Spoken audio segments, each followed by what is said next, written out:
Here we go. You really think you have a chance against us, Mr. Cowboy?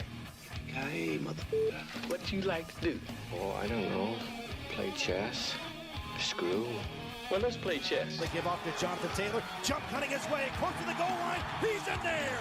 Touchdown! I-N-D-Y. Jonathan Taylor. Wheeler finds Quan from the logo. Here's Halliburton into the front court. Mishandled it, but gets a shot. Hits it!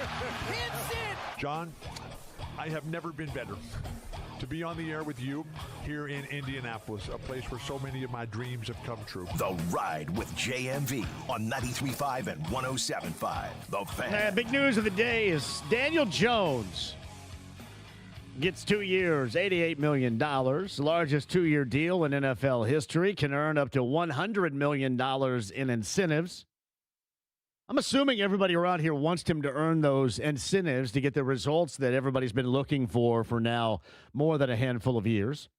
$50 million in year number one, $38 million in year two, $10 million guaranteed. Year one salary, $12.2 million above the cost of the transition tag. Now, the good part about it for me is you don't have long-term connection with this. If things don't go at all in a positive direction or show results this season, I wasn't being flippant with what I said with Jake a moment ago in the crossover brought to you by Love Heating and Air. I'm being truthful.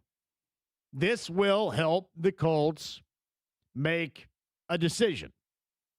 And will save the Colts from a lot of past non-decisions, wrong decisions.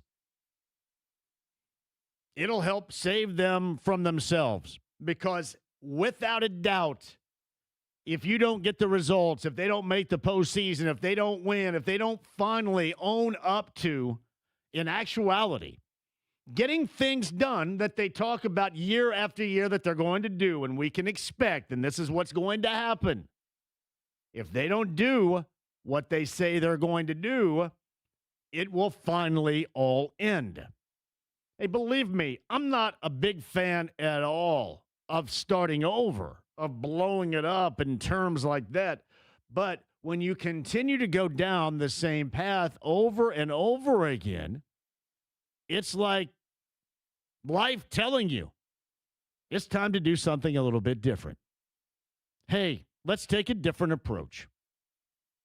So to me, this is what this deal will do. It can give you the belief that they've been selling to you in the first 10 weeks of the season. Maybe they're going to be right. Maybe we are going to see this offense click as we saw in the early portions of the season before Daniel Jones was injured. Maybe Daniel Jones is going to stay healthy. Maybe Daniel Jones is going to stay healthy and be that type of quarterback and not what he was when he was healthy while in New York. In many of those seasons being inefficient. This, to me, helps make the decision for them. You just kind of slide into the decision. You don't even have to make it. You know what I'm saying? Sometimes you want to be firm or you believe in something and you continue to believe in something and you view signs of belief and they're inaccurate signs in terms of what they equate to. This is one of those moments. This, to me, is one of those moments. So, really, I'm not trying to blow any sunshine up your rear end. That's the last thing I'm going to do. But you kind of get the best of both worlds with this. You get belief. If you do believe in the first part of the season a year ago, you get that belief. Hey, something works and it's back. And you get that belief from what they told you that they actually have a firm and deeply rooted belief. That's what you get. You get hope. And I know that they've sold you on hope year after year, and I know that can wear you down. But you also, to me, you get a finality of if this doesn't work, then it is time to get the stick of dynamite out and blow it all up and then start new wherever you can start new. Even if Alec Pierce didn't come here not to play alongside Daniel Jones, the reality is you probably should have checked yourself years ago, and that's reality, the harsh reality, checking it up for you. So that's the portion more than anything else that I firmly like about it. And you're going to say, you don't sound like you believe in any of this. The reason why I'm not going to sit here and tell you I'm a believer is there's really no reason until you actually see it. This is as results-driven a process as I think we've ever been around. And it should be.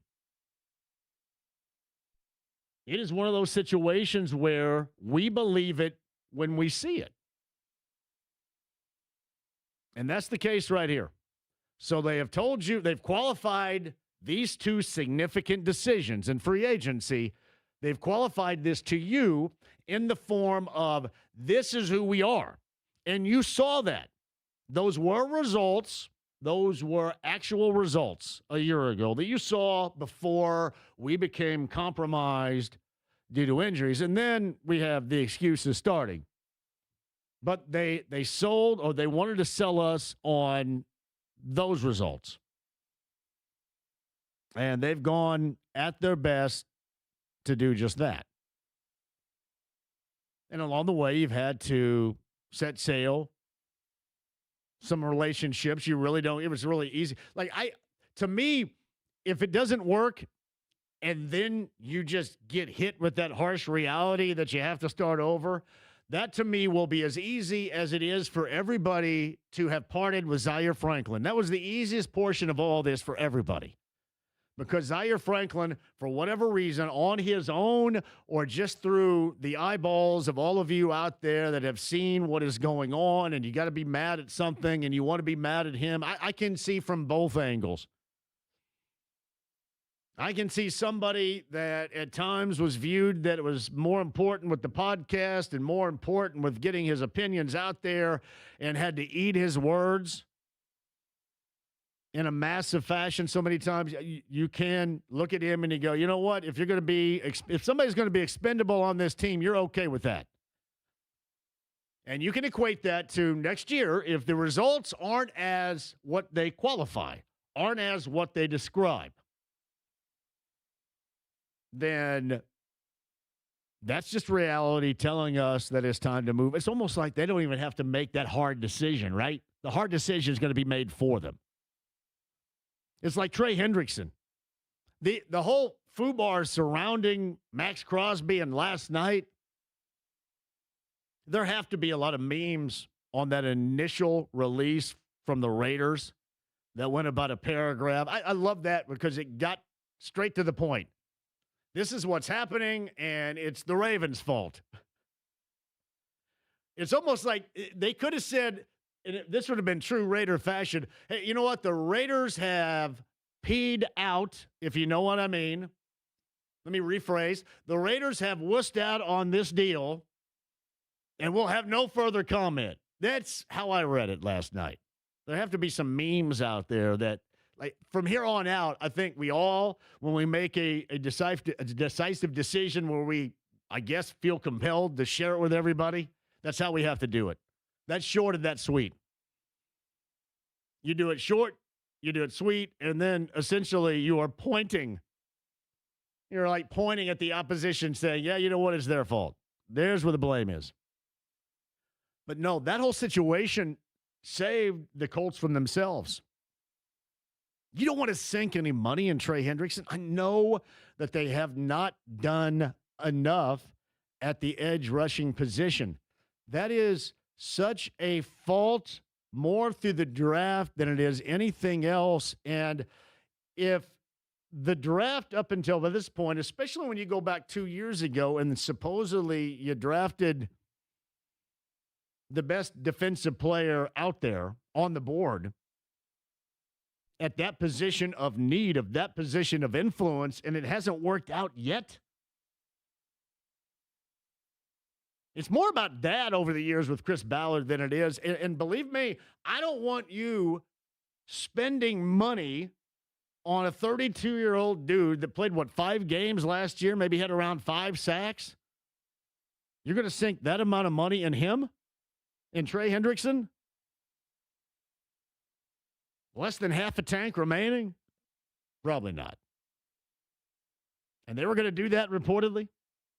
If you buy the reports out there that they were going to, or they did offer that, and then obviously the Ravens, disappointed in what happened with Max Crosby, and they didn't get their guy,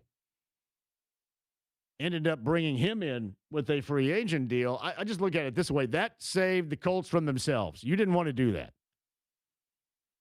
And even if you are still coming up short in the edge rushing category, the reason why you come up short is more of draft circumstances. I mean, hell, with Kwity Paye, for example, he wasn't the answer to any questions either.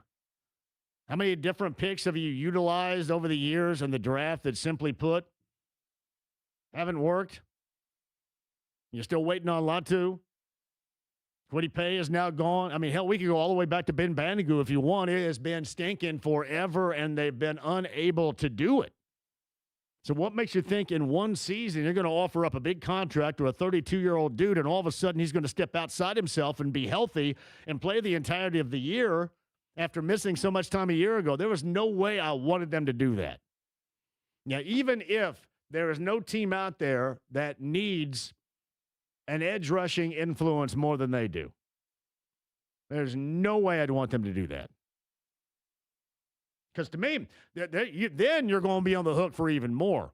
With this now, at least, and we're talking about a quarterback too, at least it is realized if things don't work out, it's time to pull the plug. Let me tell you this. There's no more explaining this out, or excuses because of injuries, or excuses because of this and excuses because of that. You're living in the world of Greg Brady right now. You are living, Carol and Mike, by Greg Brady's exact words. These are your exact words. You either do it or you don't, and you get moving. That's it. And in a world of the NFL, where normally you're going to be on the hook for just a ridiculous amount of dead money, in this case, you're not going to be. Yeah, this is one of those moments where I'll take it. If that's the path you're going to go, and believe me, the die was cast on this going all the way back to the trade deadline of last year. That gave them no options. That's why oftentimes you think, do they actually believe in what they're doing? I would say they do, but they have to, because you have no alternative unless you just wanted to start new. And clearly, they didn't want to do that. The results of the upcoming season will dictate those terms for them. Yeah, there's no other way to explain it out. This is it, and that's going to be that. And to me, the Daniel Jones deal gives you that option. Even going through all the haggling, which feels incredibly unnecessary. But whatever. The end result is the same. And here's hoping, too, because I want you guys to reap some positivity out of this, some fun. I always say, return on your investment. You go out there, you pay for tickets, you buy gear, you spend the entire Sunday down there, you do all the fun stuff there is to do. You're spending a lot of money. Get some return on your investment with this, because we know the history of this group, you have not had it. And hell, that's the same for the advertisers, too. Give them return on investment. People ask me all the time around here, you know what, your entire show, well, you got so many commercials because I'm going to give people return on their investment is why. Because people want to be a part of this. That's why. And I respect that. And I want to help them. We're hand in hand in this. That's the way that it's supposed to be with the football team. That's the way that's supposed to be with the team and you and the advertisers. And simply put, it has not been that way. This gives you flexibility in a very ironing board, flexible world of NFL contracts. And it also gives you a bottom line decision that this organization, this ownership, has been unwilling to face the facts in the past. This will dictate the terms for them. And I think we all would agree that's something that they need. Defensive lineman Michael Clemens, within the last hour or so, 3 years, $17.5 million. He is a former Jets defensive lineman. I think had, 1.5 sacks, 8.5 sacks coming in, 13 TFLs, and 2 forced fumbles during his time in New York. So I know what you're saying, but they're not finding any influence right here with what is necessary. And I don't know how they're going to find that influence. You don't want to pay for a name guy to come in and not give you, or in this case, give you the same results as you're going to get with the guys that you've been on a treadmill in the draft process for years over and over again. This is going to be the guy. That's going to be the guy. This is going to be the guy. That's going to be the guy. And it's never the guy. Now at least a guy like Kwity Paye just goes. Sign someplace else. You're off that hook. Didn't work out for you, but you're off that hook. You would be married to a Trey Hendrickson situation. I haven't seen the entirety of the contract in Baltimore, but I didn't want the Colts anywhere near it. And according to those that cover the NFL, they were very interested right there in the mix. So the latest at 239-1070, if you so desire. Yeah, this is what I saw a little bit earlier. Trey Hendrickson was going to sign with the Colts before the Ravens failed Max Crosby's physical and pivoted to him. And that was from Ian Rappaport. That is the most fortunate thing that has happened to the Colts for a while. You guys agree with me on that, or do you guys want to see Trey Hendrickson here? Like, I know this. I get some Bengals fans around me saying, well, you had something more. Okay. 32 years old. The dude rarely played a year ago. And I only want to know, was it about injuries or was it about half-assism? I don't want to know anything about either one of those. I want this team to, and I know what you're saying. Well, here's what they have married now to Allie Pierce. I get it. But that doesn't marry them to dudes in this process past this time. That was just to secure the fact that you have your vision if you're the Colts and you believe in this vision right now, and this is your last gasp effort to see that vision come to fruition. This is it. That 60 Minutes clock that you see, I mean, I know. It's like one of the most popular shows on TV, and hell, I don't know if I've ever talked to anybody that's watched it. Other than when Kurt Sigdetti and the IU football program was on there a month ago with John Wertheim. I don't think anybody's ever watched it. But it's like that. It's like that little, the 60-minute stopwatch just ticking. They're on the clock. They have punched the clock this year. And we will see what the inevitable will hold for this team. But either way, the decision is going to be made for them. We can hit that at 239-1070 as well. Hey, shout out too, and I know that they had this last year, I swear to you. And I'm guessing that is the former Kemper Arena or whatever that is in Kansas City Arena. They're playing in the Big 12 title game. Is that in Kansas City, James? Or I should say the Big 12 tournament, which is underway. It looks exactly like the Center Grove Sack. And I know that floor is probably state-of-the-art, incredibly comfortable and easy on the lower extremities when you're moving and cutting, and you're incredibly athletic, and you're dealing with all that soft tissue.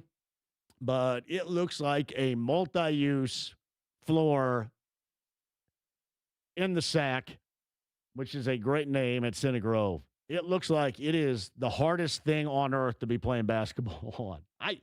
I really don't know, and I realize that I'm a little bit older, but I'm pretty flexible in terms of trying to remain just a shred cool on a lot of things, like Fonzie cool on a lot of things. I don't really know how that comes off as being cool right there.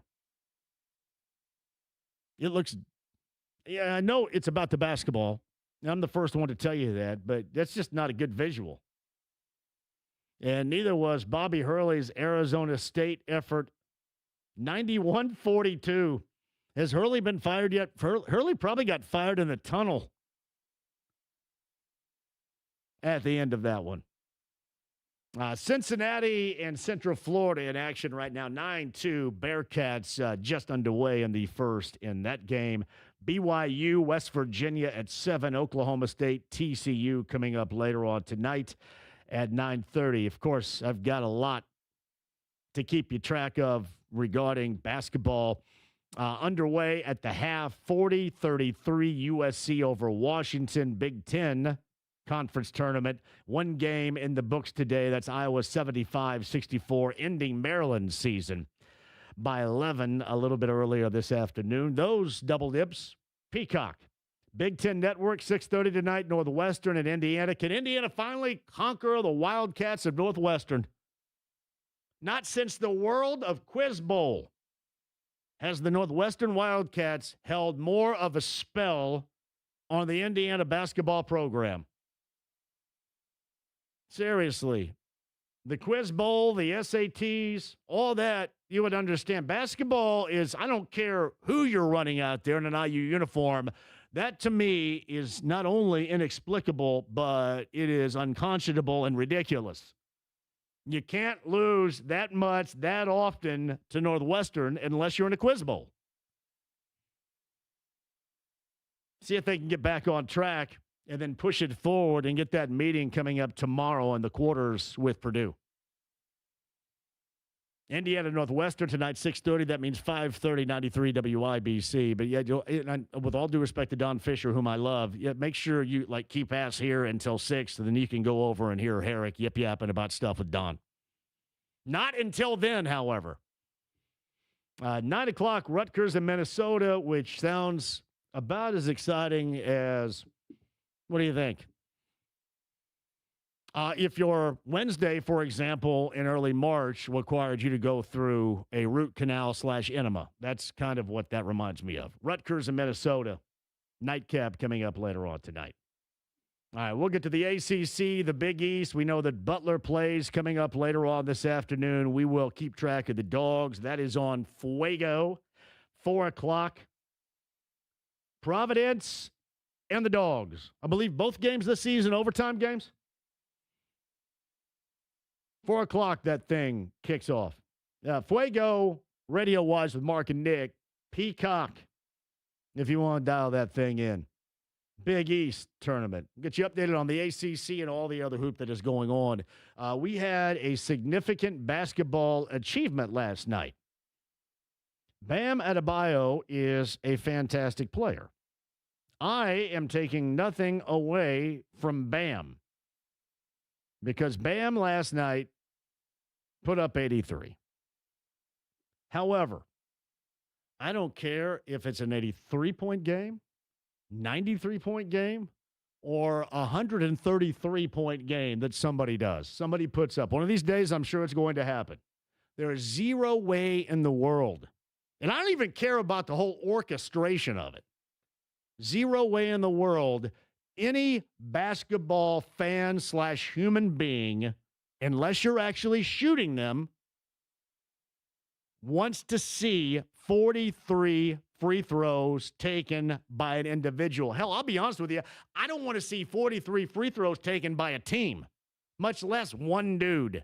43 free. Did that game last about 4.5 hours last night? Good God.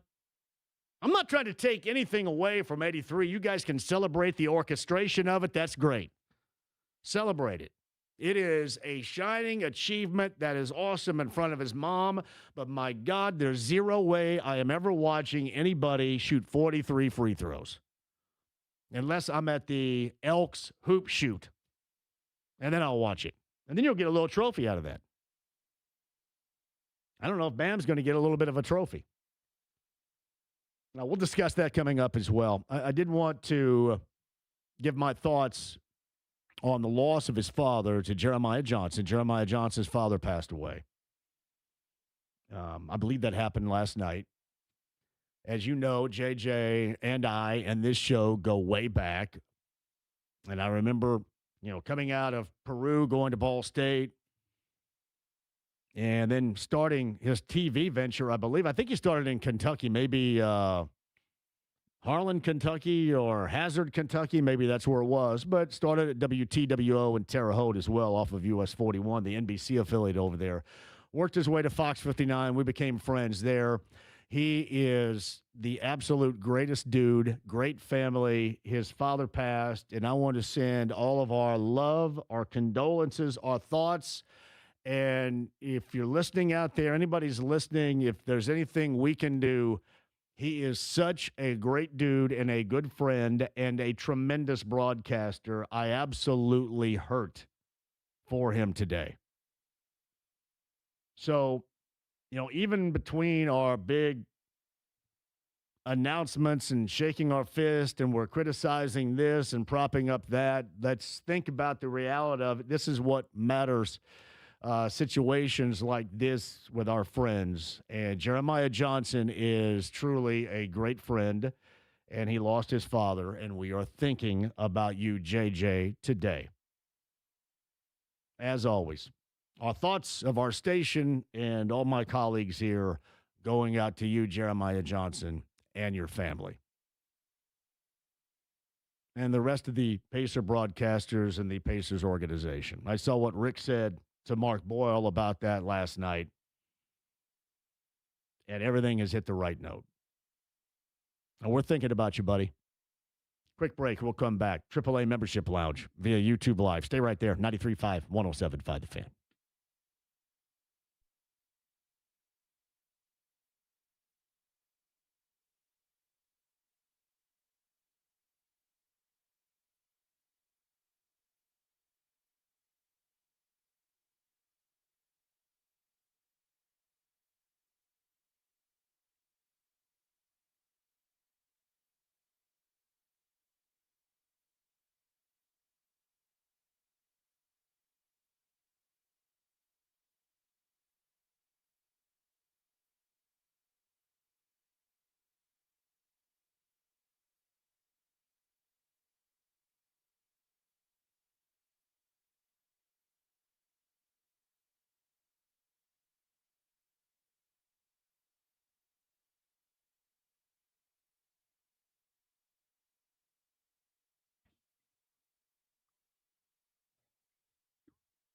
Hey, John here for the best in realty. Mark Dietel Realty, 317-755-4232. That's markdietel.com, RDIETEL.com today. So we're approaching now in the month of March. Next thing you know, you're on spring break.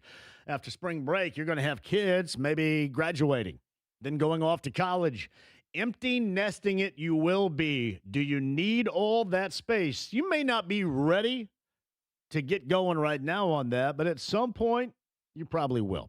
And no matter your situation, maybe it's reverse. Maybe you're growing the family. You need more space, need more property, need a bigger house. Understandable. Mark Dietel's the only real estate expert I trust and recommend with the sale of my home. Mark Dietel guarantees your home sold at a mutually agreed upon price and deadline, or he will buy it. Pick your move date. There are no long-term contracts, and you can cancel at any time. It's Mark Dietel Realty. 317-755-4232. Tell him I sent you. MarkDietel.com, MarkDietel.com today.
The Ride with JMV. We're not going to fall for a banana in the tailpipe. You're not gonna fall for the banana in the tailpipe? It should be more natural, brother. It should flow out like this. Look, man, I ain't falling for no banana in my tailpipe. 93.5 and 107.5. The Fan. Nick Cross, 2 years, up to $14 million to the Commanders. Well, the former safety for the Colts, Nick Cross, to the Commanders. JMV, you want the pass rush fixed, but you didn't want Hendrickson. Who is the guy that you want to see there? No, I want the pass rush fixed. That'd be great. But how many opportunities are you going to have, especially through the draft, to do it? At this point, I don't want to see them have to overspend on somebody that's going to be here longer than those that reel them in at that position. You've had too many swings and misses, and a 32-year-old guy for 4 years and that amount of money, That is not, to me, a solution. And I know everybody gets a little, I shouldn't say that. Everybody gets a little aroused when you hear a name, and you've heard this name enough, and you think magically he's going to step into Lou Anarumo's defense, somebody he's known again, and put up huge numbers. But first things first, you got to have your ass out there. So I didn't want that guy at that price.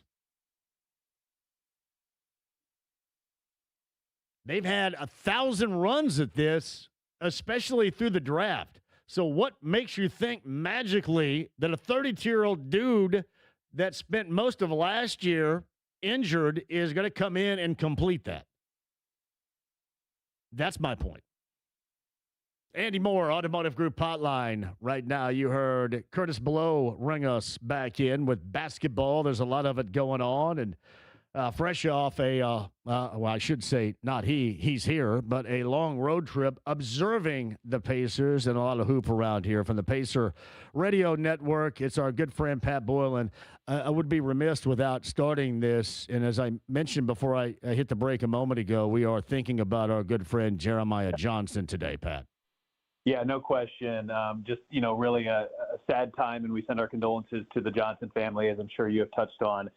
His father, Walter, who is as diehard of a Pacers fan and an Indiana sports fan as there is. Unfortunately, Jeremiah lost his father here over the last couple of days. And so, JJ, we're certainly thinking about you and the whole family. And, this is a guy where I occasionally get the good opportunity to do some high school state finals here or there over the years, some freelance work. And, I swear to you, every time that I did a game, I'd get a text from Jeremiah saying his dad was watching or listening. I mean, he just consumed everything, sports, but especially basketball, being a basketball coach himself. So, yeah, it's a tough time, and, it's never an easy time when it happens. Being out on the West Coast as this was going on, I'm sure it was even more difficult for him, and, just thinking about him and the whole family. Yeah, no doubt about that, too. He's just such a good dude, and as you mentioned, his dad loved every second of what he did and hoops around here, and it is a definite hard time for them right now and for the fam, and we certainly are thinking about them. I digress to the game of basketball. What'd you think about the BAM 83 last night? I was watching it in that studio right where you're sitting right now. Some of you are in there, and just I couldn't believe it. I mean, I think it was just kind of everybody thought it was. I don't know if it was Bill Simmons or somebody I thought summed it up so well, which was if you did a draft of all of the players, if you were told at the beginning of the year some guy's going to score 83, and then you had a draft like it was a fantasy basketball team, I don't know that this guy goes in the top 60 picks. He's of course a tremendous player. He's an Olympian, gold medalist, all that. But scoring is kind of like the third or fourth best thing he does. I mean, it's 18, 19 points a game kind of guy. Had never scored more than 41. Look, was there a clear effort to get him to some number at the end? Yeah. I mean, he shot an enormous amount of free throws. I was looking this up. 98% of NBA games this year, the team has not shot 43 free throws, let alone the player shooting 43 free throws. So that's something that almost never happens in a game for an entire team. But clearly you've got to have it going to to hit that type of number. It's amazing now to think when you talk about the top scoring games of all time, it kind of made some logical sense there to go Wilt and then Kobe Bryant. And look, we'll see where Bam's name ends up at the end of all of this in terms of where you're putting him in the hierarchy of some of the better players of all time. But to think that you're going Wilt Chamberlain, Bam Adebayo is still kind of a hard sentence to believe.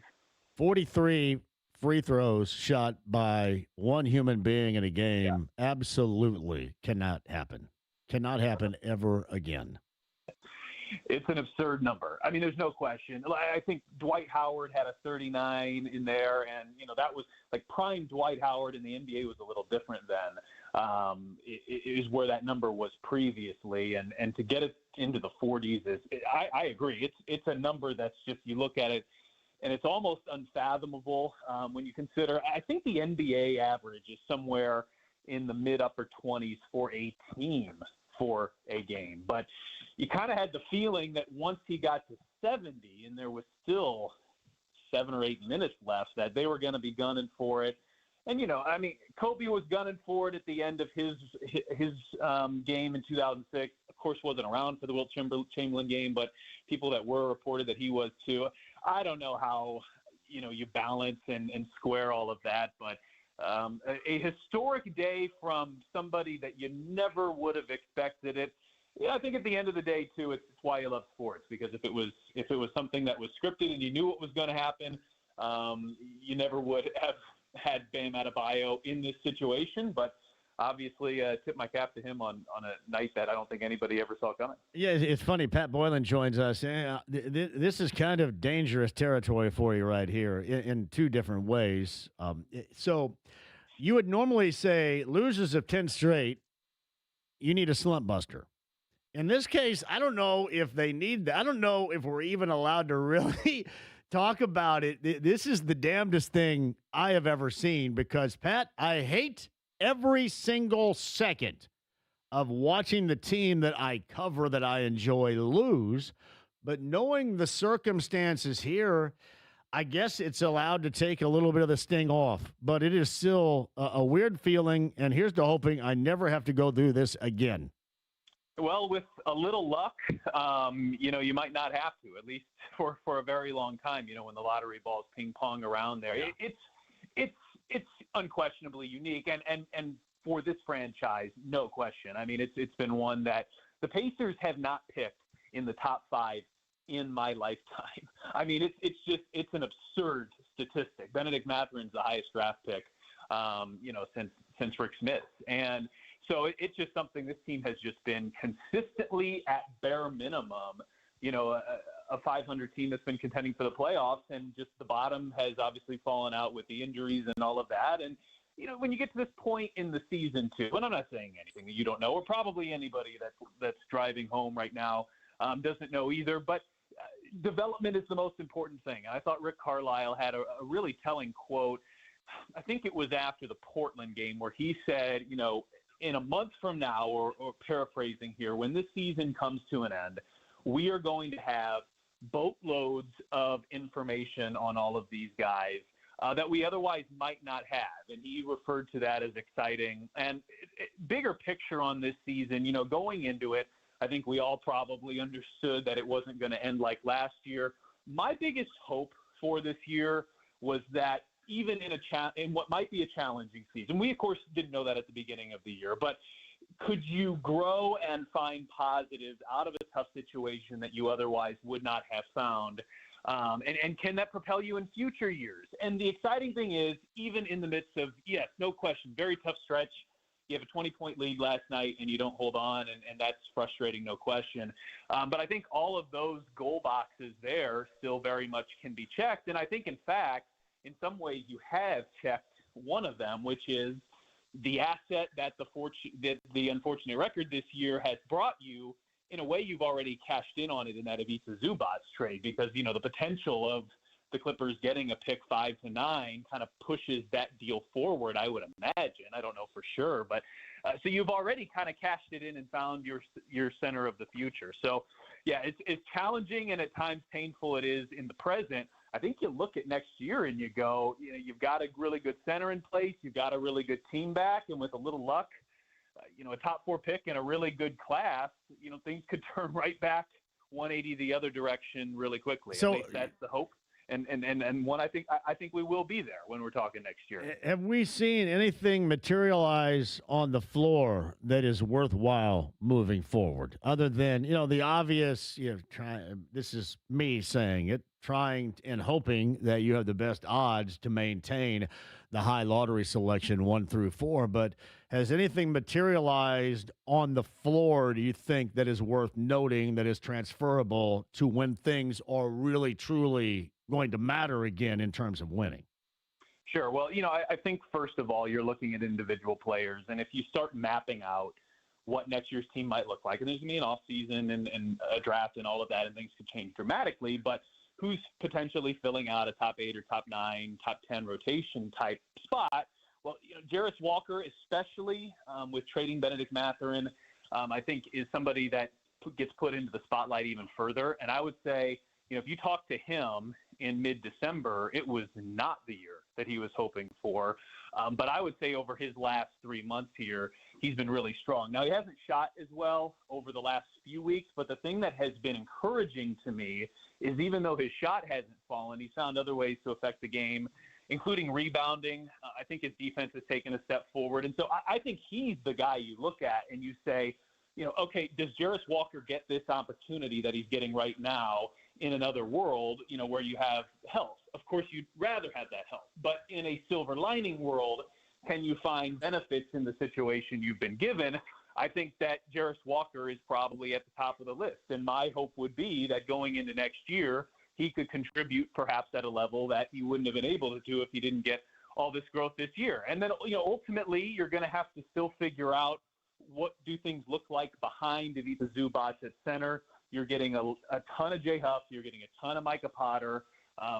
Those are questions for another day. But all of that, kind of info gathering, I think, is important for not only Rick Carlisle and the coaching staff, but the front office too. That's Pat Bowen. He is on the Colts Radio Network. Sorry, Pacers Radio Network. He's on the Andy Moore Automotive Group hotline. So I'm sure you could do both and do both very well because you're very good at the Pacers stuff. So you know that to be true. Well, I'll take both being Pacers and Fever. I'm a casual Colts fan. I listen to what you have to say about the Colts, and then that's my opinion. Yeah, so. Well, thank you. I appreciate that. Hey, by the way, speaking in closing of the Fever, is all going to be where are we with everything in mind with the WNBA right now?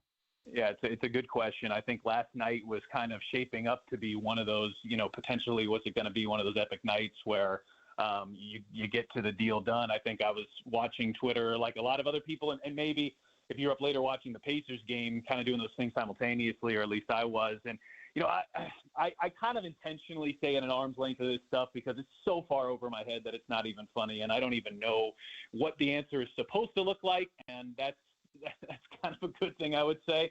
But look, if you have the type of meeting that you had last night, which was, for those who don't know, reportedly from some of the national reporters, a meeting that went 12 plus hours, I would view that as only a step in the right direction and something to be hopeful and optimistic for. The season is scheduled to begin in early May, and there is a lot that has to happen between now and then. So I've got my fingers crossed, but I will say, as somebody that's just on the outside watching on Twitter like everybody else, yesterday, I woke up this morning even more optimistic than I did the previous morning. So I'm very hopeful that they're getting close, but again, for people much smarter than I. Well, and the best part about it, Pat, is you did not have to participate in a 12-hour meeting.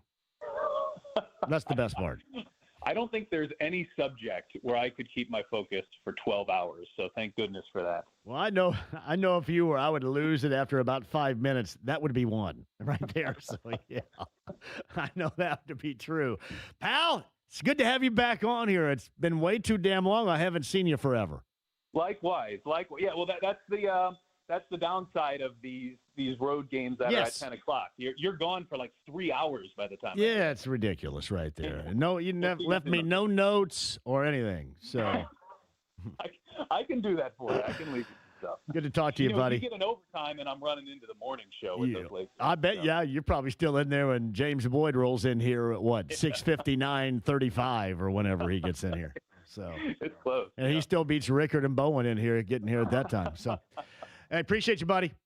Likewise. Thanks, John. There you go. It's Pat Boylan, Pacers Radio, Fever Radio as well. 12-hour meeting.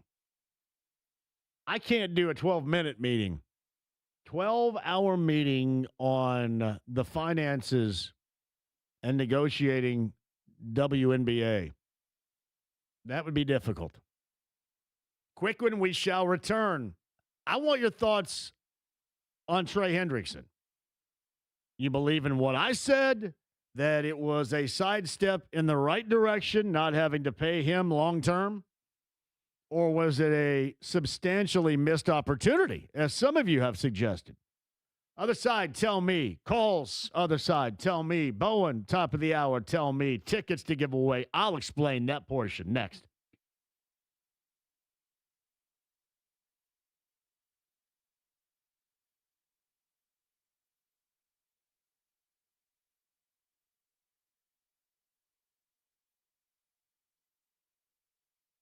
Oh, got a great idea. That is Lance and his local team at LD Smith Plumbing. I reminded you yesterday of the importance of a sump pump, did I not?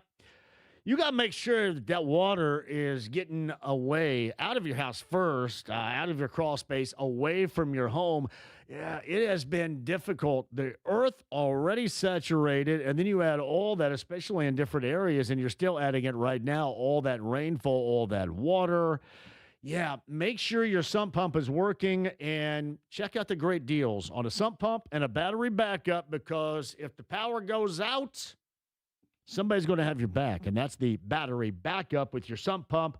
Great deals going on right now at LD Smith Plumbing and Drains, 317-927-7186. No matter your plumbing situation, let LD Smith Plumbing and Drains come in and get the job done right. That's peace of mind, and that's what you're getting. Also, great plumbing deals at LD Smith Plumbing and Drains, 317-927-7186. That's online, ldsmithplumbing.com.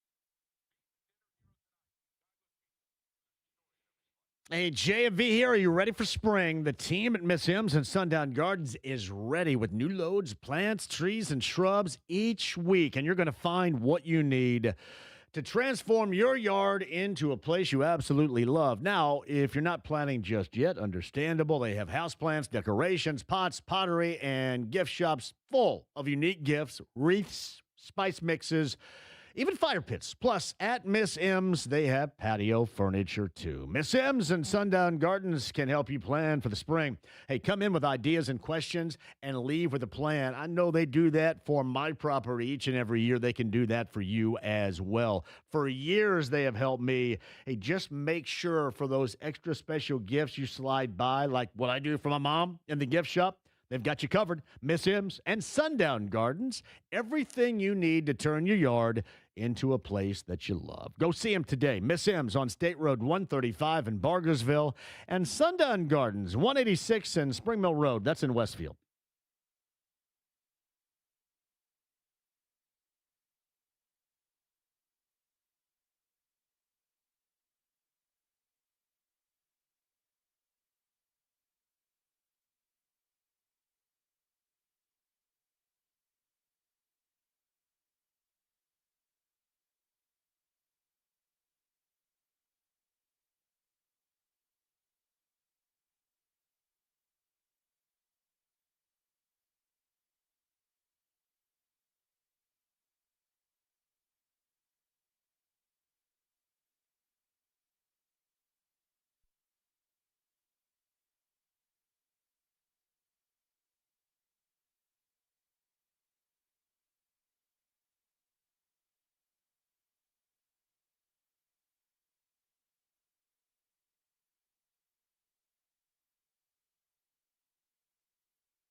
The Ride with JMV. Excuse me, Robo. Any special message for all the kids watching at home? Stay out of trouble. 93.5 and 107.5. The Fan. All right, so Quad City, the Steam Wheelers, right, James? Are these the tickets? Fisher's Freight. Is that the right game I have here? I believe so. Good for me. I'm going to be there coming up on Saturday, too, prior to the game. I want to make sure I have the right tickets we're giving away right here. James, you look perplexed. Are you right, or are these the right tickets we're giving away? You're not giving me a sign of confidence over there, brother. I know they're Indy Freight. It does not say what the opponent is. Do on we the know screen what I the hell have. game it is then? I'm assuming it's going to be on Saturday, and until further notice, by God, I'm going to say it's Saturday. It is on Saturday. All right, there you go.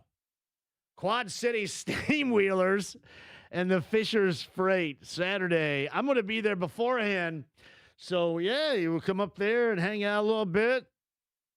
I got to bail, do the JMV takeover. I know James just brought us back in with Weird Science. This weekend on B105.7, they're doing the whole, I guess it's for the Oscars or whatever. They're doing the soundtrack stuff.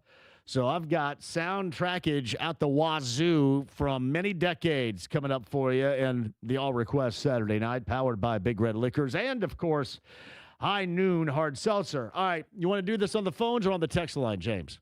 Let's do a text line today. James says text line. Well, I'll tell you what, we won't go with number 30. Let's just do number 10 right now. Number 10, 317-239-1070. Number 10, Fisher's Freight. Who wants it? I'm going to give you a text line jump ball. Go get it. You guys are mad at me about my opinion on Trey Hendrickson. My God, if you're going to get mad at me at something, surely make it better than that. Think I'm wrong? I just don't want to be tied to a 32-year. I don't care how many sacks he had in the however many games he played. What, 7 games last year? 4 games last year? 5 games last year? The Daniel Jones thing, I'm fine with. They believe in that. You need a quarterback. That's the reason why you kept Alec Pierce here. You've sold the vision of this offense in the first portion of the season being the same damn thing. If you run this back,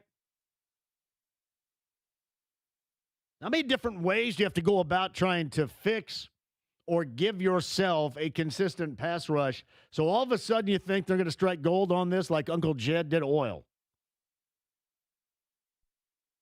By the way, shout out to the Beverly Hillbillies. Did anybody ever wonder what Uncle Jed was shooting at as to why he ended up shooting at the ground? Was that the worst shot and or aim of all time? It turned into the best because they discovered oil.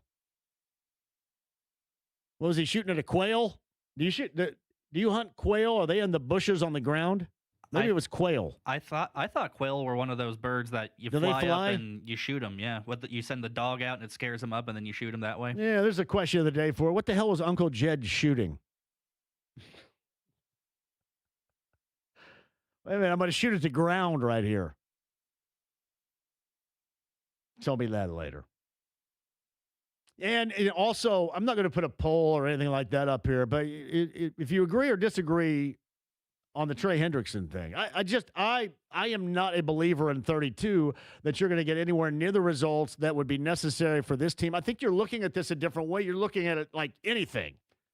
But you don't want to be on the hook for that longer-term deal, especially if you have to make that decision to cut loose any losses after this year.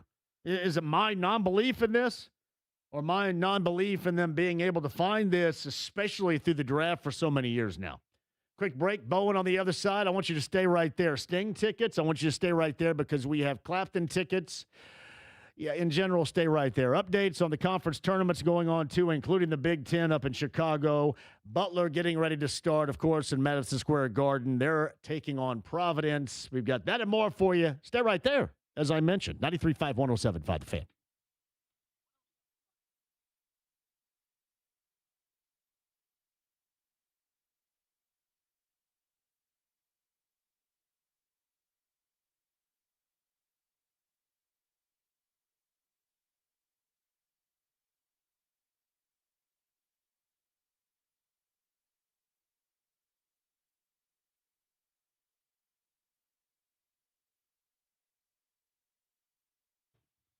It is Big Red Liquors. It powers the JMV takeover every Saturday night on B105.7. Every single one. Are you ready? I mean, really, I don't even know where to begin on this, too. It is absolutely fantastic what they have. You guys love Pappy. All I have to do is say Pappy. That doesn't mean your dad or your grandfather. That means Van Winkle. Pappy Van Winkle. Not Robbie Van Winkle, Pappy Van Winkle. You guys love that. And now you're going to have the option all the way up until the end of March. You're going to have the option to sign up daily at one of the 100-plus Big Red Liquors locations in the state of Indiana, and you could earn the right to purchase a bottle of Pappy. How about that? Yeah, do that. Each and every Big Red Liquors location, you got to be 21 to enter this as well. Also, hey, what they have deal-wise, Cutwater Family 4-pack cans, you're going to save some money on that too. Busch Light 16-ounce 12-pack cans, a savings there too.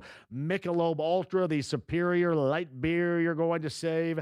And Sierra Nevada Family product cans, $3 off. That's just going to get you started right there at Big Red Liquors. Powers the JMV Takeover every Saturday night. All the great deals you're going to find Red Hot Wise or Speakeasy online. BigRedLiquors.com.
The Ride with JMV. Remember, mum is the word. Certainly, but Mum. 93.5 and 107.5. The Fan. James, you have the breaking news sounder? Give me the breaking news sounder.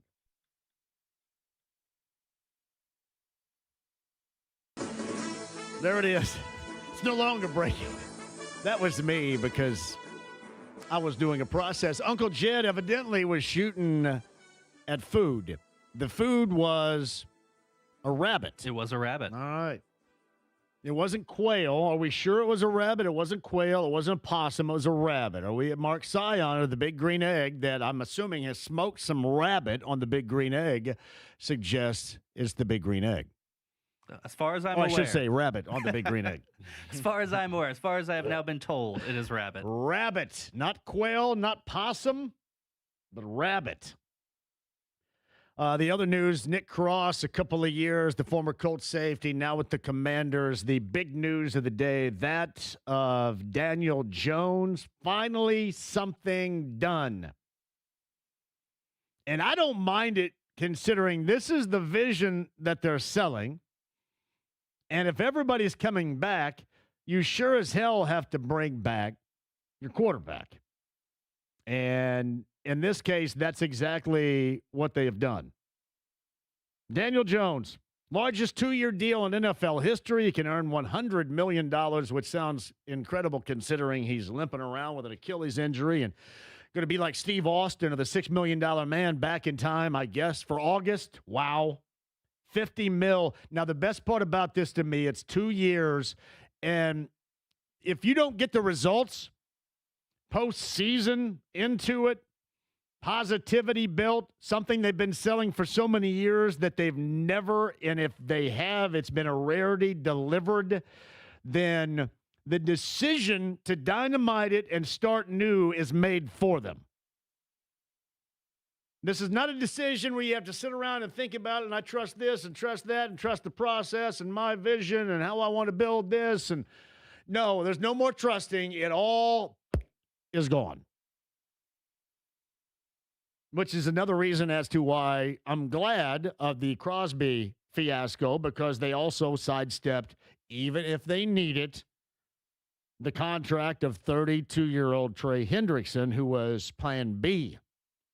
I guess it's cool to be plan B if you're going to get paid like that, but he was plan B in Baltimore with the red-ass nut Eric DaCosta. And good for them. And even better for the Colts.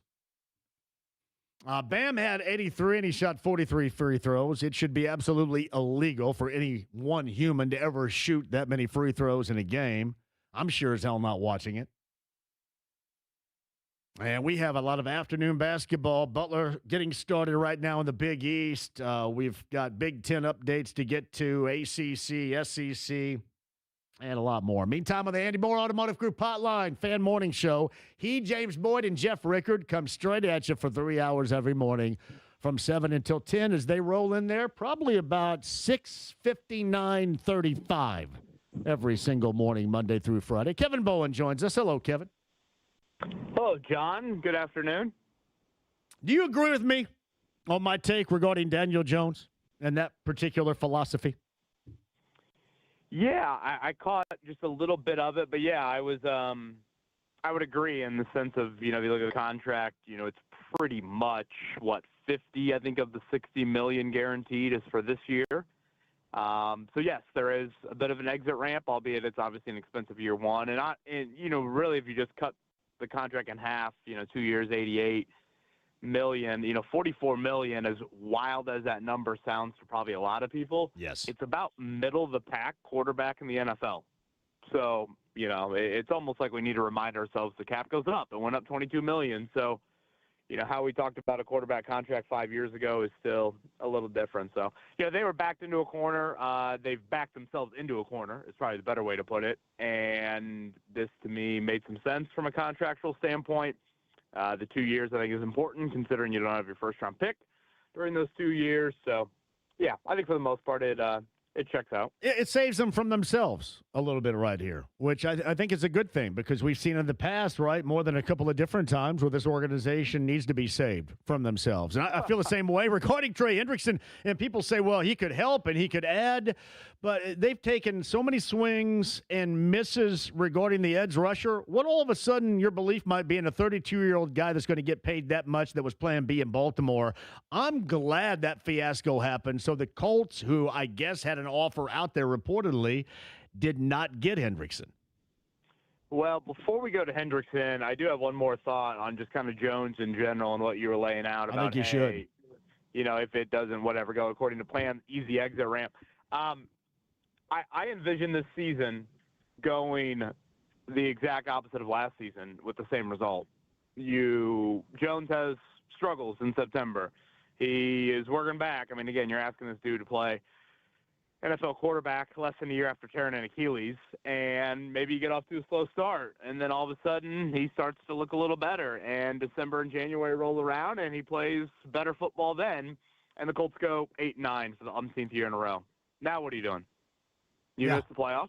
Yeah. You just went 8-9 again, but yet your quarterback, now the arrow's pointing in the direction of like, oh, what does he look like 2 years removed?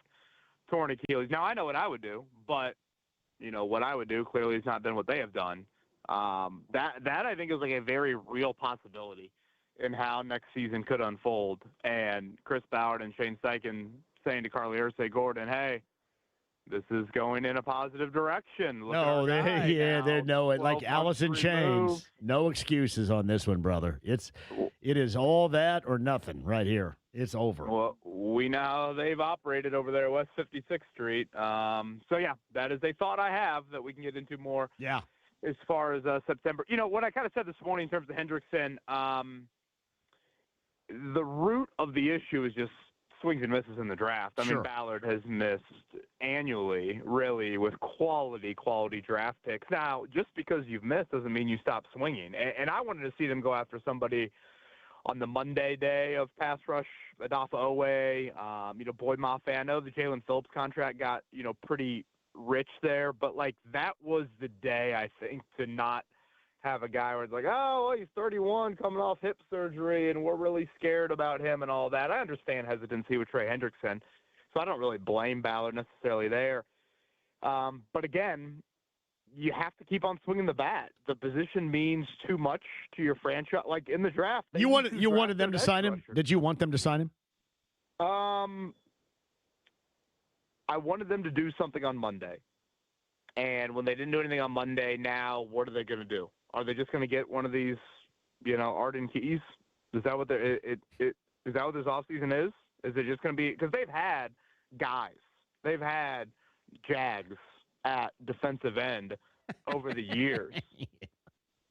And that's what the group looks like. When you look at the pass rush group right now, left in free agency, I mean, who's out there? No, I know. And so do we value at the lowest of levels Leatu Latu in this case, I guess? What is Leatu Latu to you? Well, I think he's got some promise. I mean, it's not a ringing endorsement, but he probably has the most promise of any Ballard draft pick on the defensive line through 2 years. I would think, and this is just me, and I know that logic's not on my side here, and rarely is logic on my side in general, Kev. But I look at Trey Hendrickson, and I know he has a resume, and I know a lot of teams wanted him. I know he had some success in Cincinnati, and I know that he has the Lou Anarumo connection here. But at 32 and coming off an injury season, have we not seen this song and dance or this type of story before? I would more trust that maybe finally you can get something out of a Leatu Latu than sinking all this cash and that anchor, that albatross of a contract around your neck, especially if things go haywire, as you mentioned earlier, and you're wanting to cut loose a lot of stuff. I don't want that for this group. And maybe that's because I don't have a deeply rooted belief in this group next year and what they do, but I don't want that for them moving forward because I don't really deeply believe that he is going to be that answer that everybody's looking for. You don't believe Latu is? No, I don't believe Hendrickson is. Yeah. Well, I don't want to put all my eggs in the Latu basket, I guess. And you have cap space. So are you going to use it or are you not going to use it? Is this going to be kind of the same old thing? You did all this restructuring of guys. You parted ways with Pittman and Franklin. You got the cap hit much lower for Daniel Jones for a reason. That's where I do struggle. You clearly were willing to spend on a pass rusher. I think you missed the boat Monday to go back to that day, and then it quickly reset to Trey Hendrickson and then a bunch of other guys. And that's where I'm kind of at right now of so much pressure now is on Latu. And we'll see how the rest of the week plays out, and we'll see if there's anything else that develops. But right now there doesn't look to be anything too obvious on that front. And then, of course, you do have Hendrickson's health, and it's a lot of he said, she said. Obviously Baltimore, whatever, was nervous about Crosby or nervous about the price they were paying, well, they seemed content with Hendrickson's health situation. And, Hendrickson had 4 sacks in 7 games last year. I know that doesn't sound like a lot, but if you would have played that out the entire season, he would have the most sacks the Colts players had since Justin Houston in 2019. I mean, I don't know if people fully realize just how bad the Colts have been in finding individual pass rushers in the Ballard era. I mean, they are one of the worst, if not the worst, in the entire NFL. Like, striking fear in opposing offensive coordinator, the Colts just haven't had that. It's Justin Houston, and that's it in the 9 years. And this really goes back to probably Robert Mathis and his retirement. Bjorn Werner kind of started it. You had Eric Walden there, but, it really is kind of wild how much the lack of the individual pass rush, the lack of a double-digit sack guy, if you want to put a number next to it, how that has correlated directly to them missing the playoffs. And if you look at Atlanta, a very similar playoff drought. If you look at the Jets, a much longer playoff drought, they also fall into this boat with the Colts of the inability to find even a 30-year-old 10-sack guy. And, again, when we throw out the number of 10 sacks, I think we looked it up on the morning show. I think there were 15 guys in the NFL that had that number. Like, it's not like we're talking about a number where, like, 2 guys had it in the league last year. About half the league had at least one. So that's where I sit here and wonder, this is your biggest need heading into the offseason. And what do you have to show for it here? Are you all in on the draft? Well, we've seen how that's gone, especially when you don't have a first-round pick. It's Kevin Bowen of the Fan Morning Shows on the Andy Moore Automotive Group hotline. You kind of ironed out to us what you felt this season, how the season was going to go. Does that change? For example, if Hendrickson is here and he delivers 10 sacks? Does it change as far as positivity is concerned and results? Well, I mean, because I think any dude can come in here and get 10 sacks. That'd be great, but I don't know how much that's going to change things. And then you're stuck with that for a long time. Well, I mean, again, falling out of bed and getting 10 sacks, clearly that's been an issue for the Colts. No one's done it in 7 years. So while it seems to be not that hard for other teams to find, it's clearly been an issue. I mean, as far as like how you view this season and all that, I mean, again, Ballard shouldn't have been here after really 2022, if we're going to be totally honest about ourselves. So, yeah, I don't necessarily think that, if you were just to get a 10-sack guy, all of a sudden that means, oh, my gosh, here's your extension. Like, no. I mean, I think there are a lot of things that would have to happen for you to all of a sudden believe in this regime. But, again, how I think and how the Irsay family has thought is two totally different, sort of whatever, track talks, if you will, in how they have viewed Chris Ballard and how they have viewed their operation. So, I mean, I haven't, I guess, given it a ton of thought just yet. I'm like, okay, what would need to happen for, Ballard to be extended, I guess Steichen to continue, obviously some form of Daniel Jones playing good football, staying healthy. The defensive evaluation to me has always kind of been odd. When you think about it, Ballard has had this huge focus, trenches. And to his credit, they have drafted very well the offensive line. But again, they have swung and missed royally on the defensive line, particularly with pass rush. And so even if you want to separate, no division titles, 1 playoff win, 2 playoff appearances, he walked in there in 2017 and said to the Irsays, we are going to be a trench-driven O-line, D-line, and they've invested like that. He traded a first-round pick for Buckner. He's drafted so many of these edge rushers early. And so, again, if you're evaluating him on his own belief, his own blueprint, kind of the first page of the binder, that's where if I'm Carly Irsay-Gordon, I'm kind of like, wait a minute, you promised this would be a big part of you.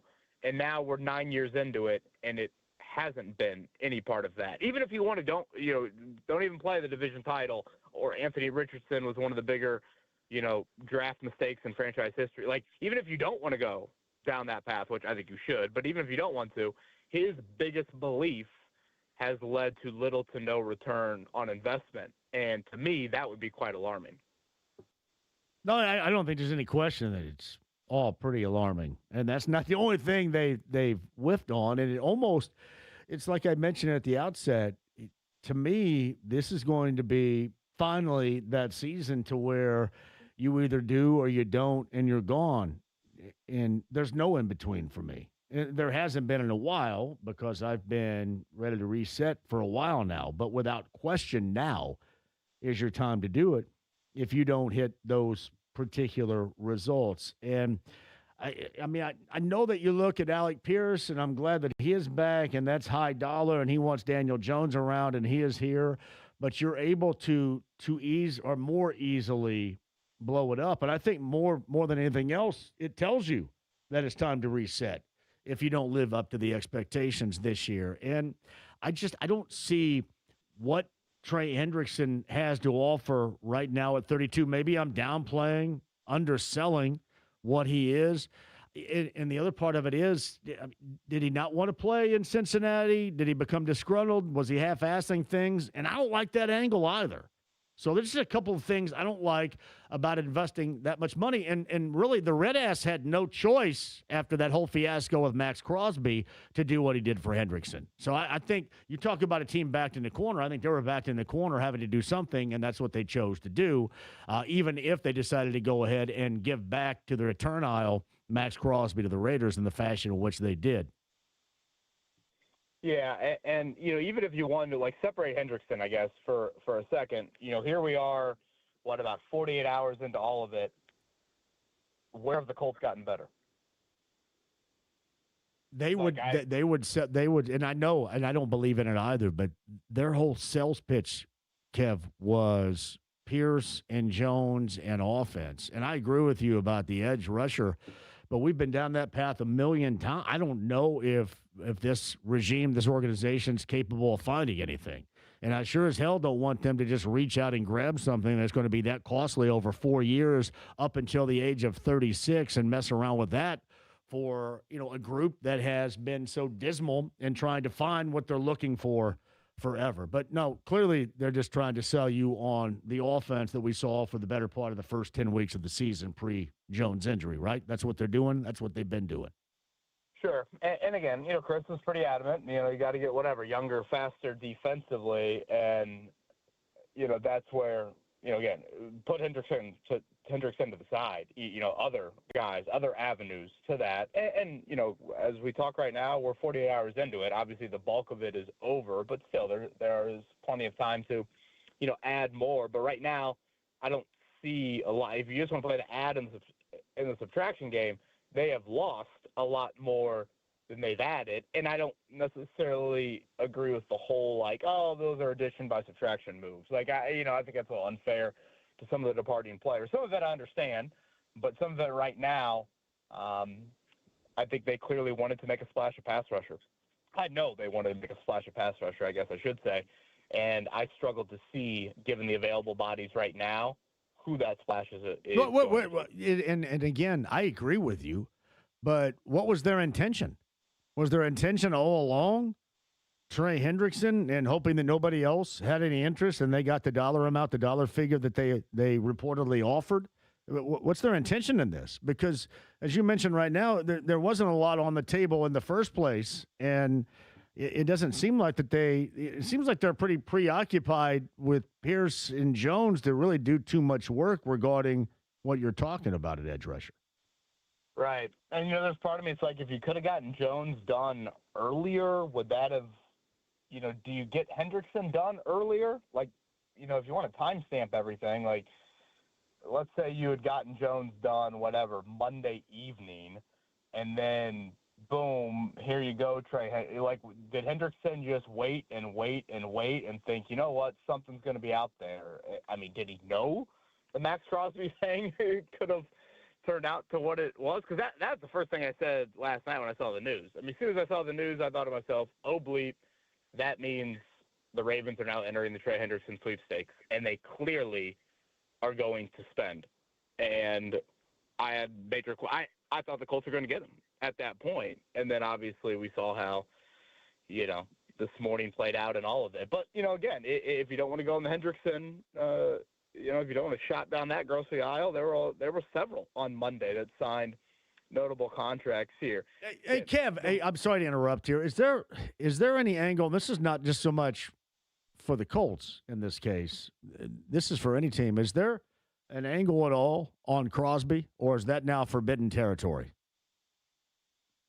Well, I would assume the Raiders are not giving him up for anything short of at least one first-round pick, and you obviously don't have yours for, until 2028. So I would assume that's a pretty non-starter.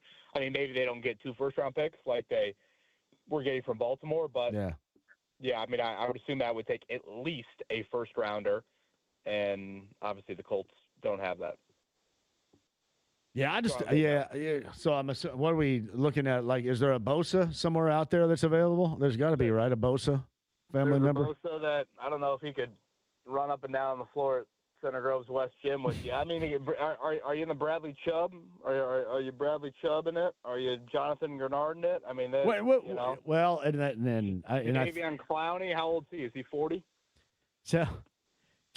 Would any of those guys get you in the neighborhood of 8 to 10 sacks, you think? Any of the guys you just mentioned?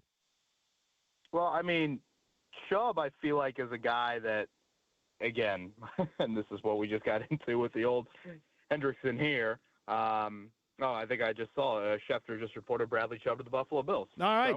So he's not coming. There you go. So you can cross that one off the list there. And I honestly thought of all of them, he was the one, 3-year, $43 million there for Bradley Chubb. And I thought he was, if you want to talk yourself into this drying pool of pass rushers, he'd be the one. But no, when I look at that list to answer your question, I just think they're a bunch of guys. And again, that's what they've had.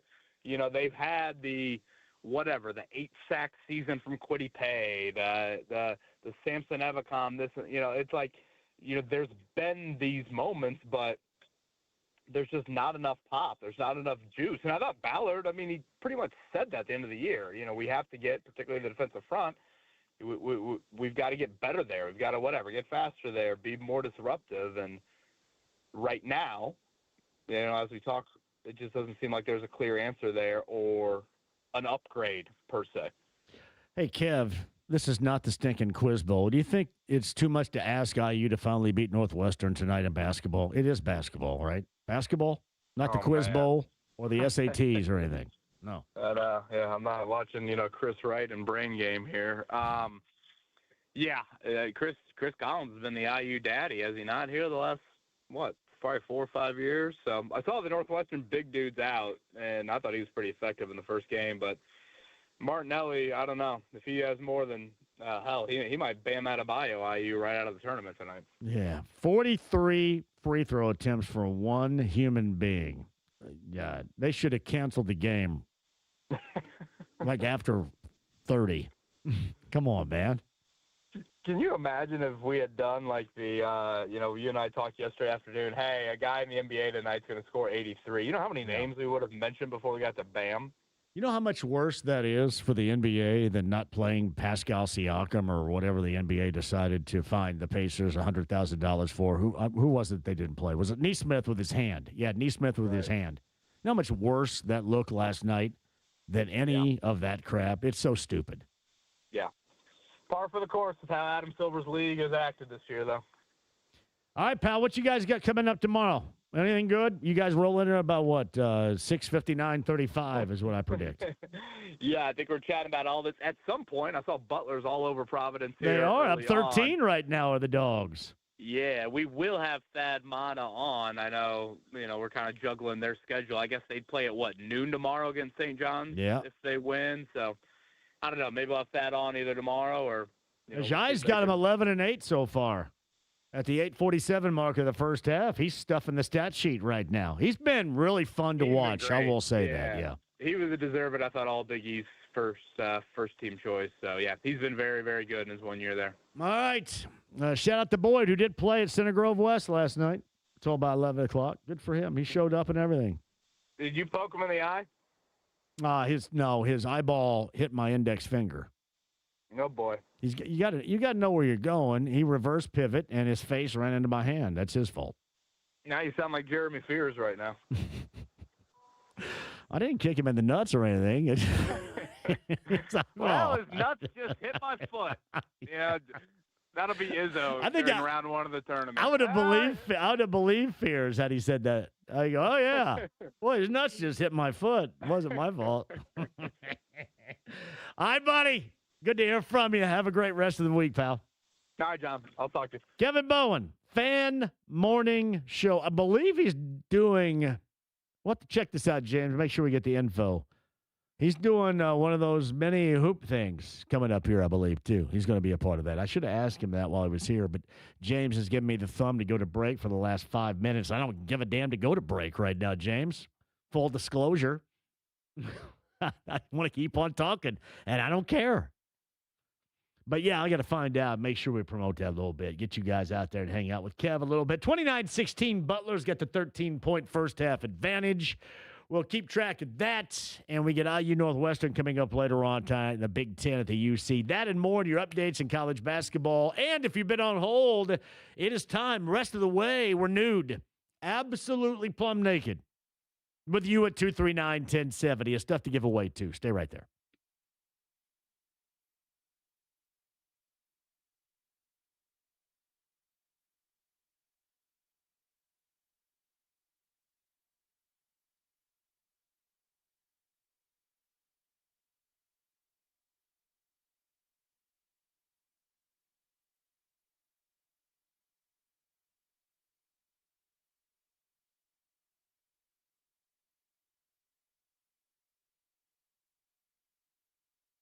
Hey, John Ford, the District Tap. This is special for you. This is great food.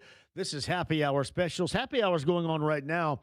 You're going to have, like, for example, in here, I've got the TV is on the NFL Network and the Free Agent Frenzy. But you're not just watching that at the District Tap. You got everything going on, whether it's the Big 12 or the SEC or the Big 10 or the Big East. TVs are going to keep track of everything this time of year. That's essential, right? Essential position in Clearwater Crossing and in downtown Indy. You factor in the damn good food and the happy hour specials. It is the place to be this time of year, any time of year, but even magnified now, the District Tap. Ask them about the live music. That is entertainment that they have at both locations, plus the private rooms, the event space. If you want to throw a party, the District Tap is a great choice. Find out more at thedistricttap.com.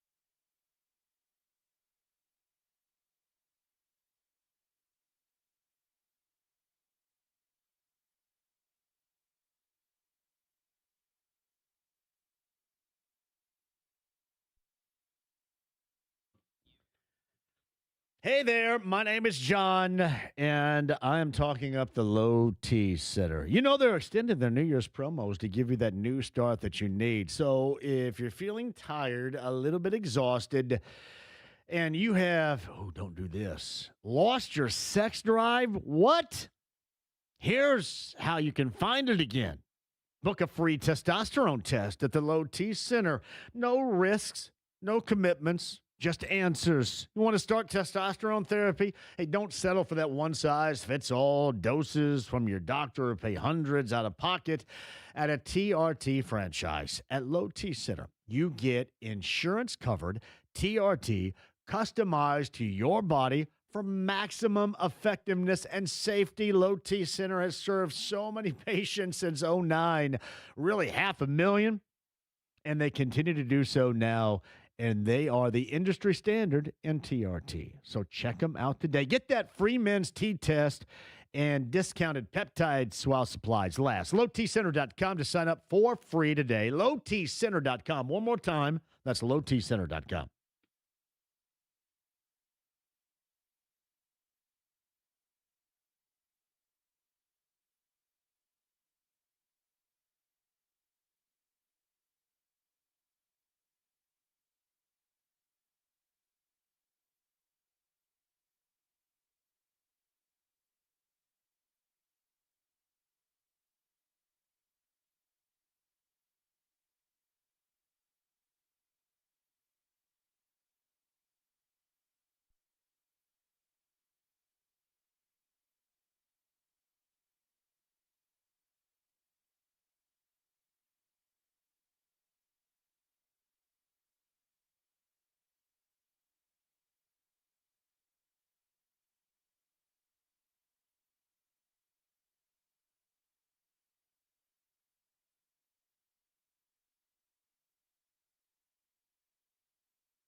The Ride with JMV. Smokey, this is not Nam. This is bowling. There are rules. 93.5 and 107.5. The Fan. All right. Text line roll call, number 30, if you guys want to be a part of that second show that was added in October. Sting. Or as they say where I'm from in southwestern Indiana, Greene County, Stang. I like that Stang. He's really good. Stang was really good with the police. Stang. Sting at the Murrah Old National Center, so damn popular, they have fired up another show. I think it's really just Sting wanting to stay here back-to-back nights. What would it take, because we're not very far from the Murrah Old National Center, what would it take to get Sting over here in October? Think he could walk over here? Number 30, by the way, on the text line, 317-239-1070. I'm telling you, you never know when it's going to be the final time, and you've got elite level, historical level singer, songwriter, musician talent here. Stang. Murrah Old National Center, number 30 on the text line. There's your roll call. Go get it.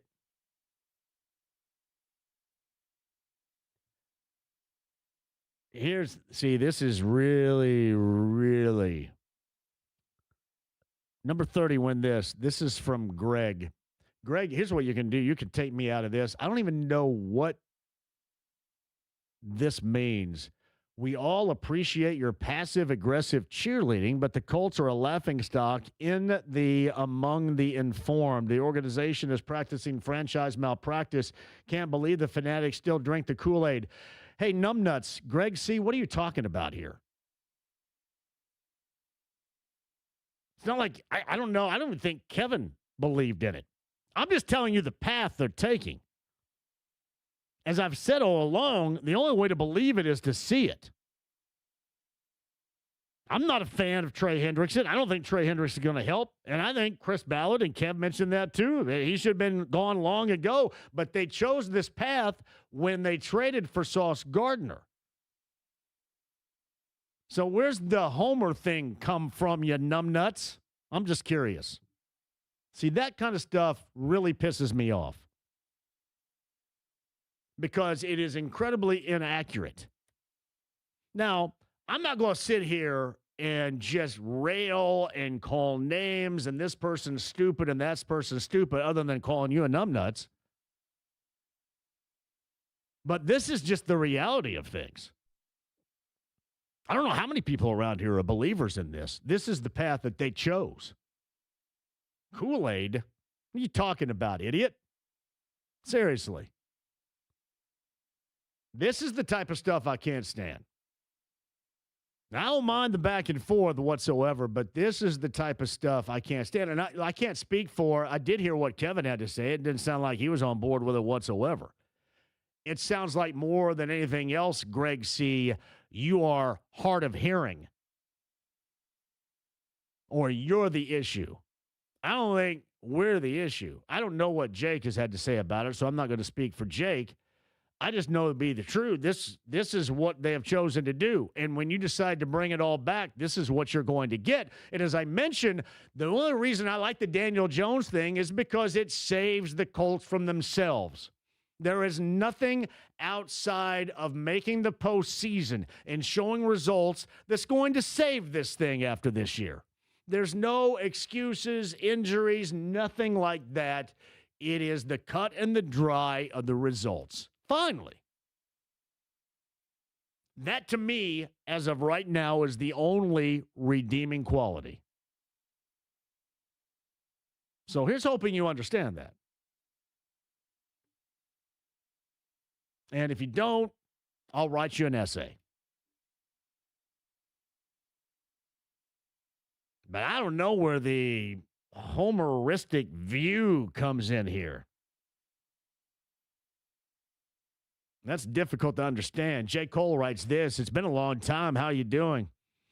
I haven't listened to you in 15 months because of health reasons. Glad to be back. Well, J. Cole, I am glad that you're back as well. Hopefully your health is on a tremendous rebound. Hopefully. Sounds like it is. 15 months is a long time.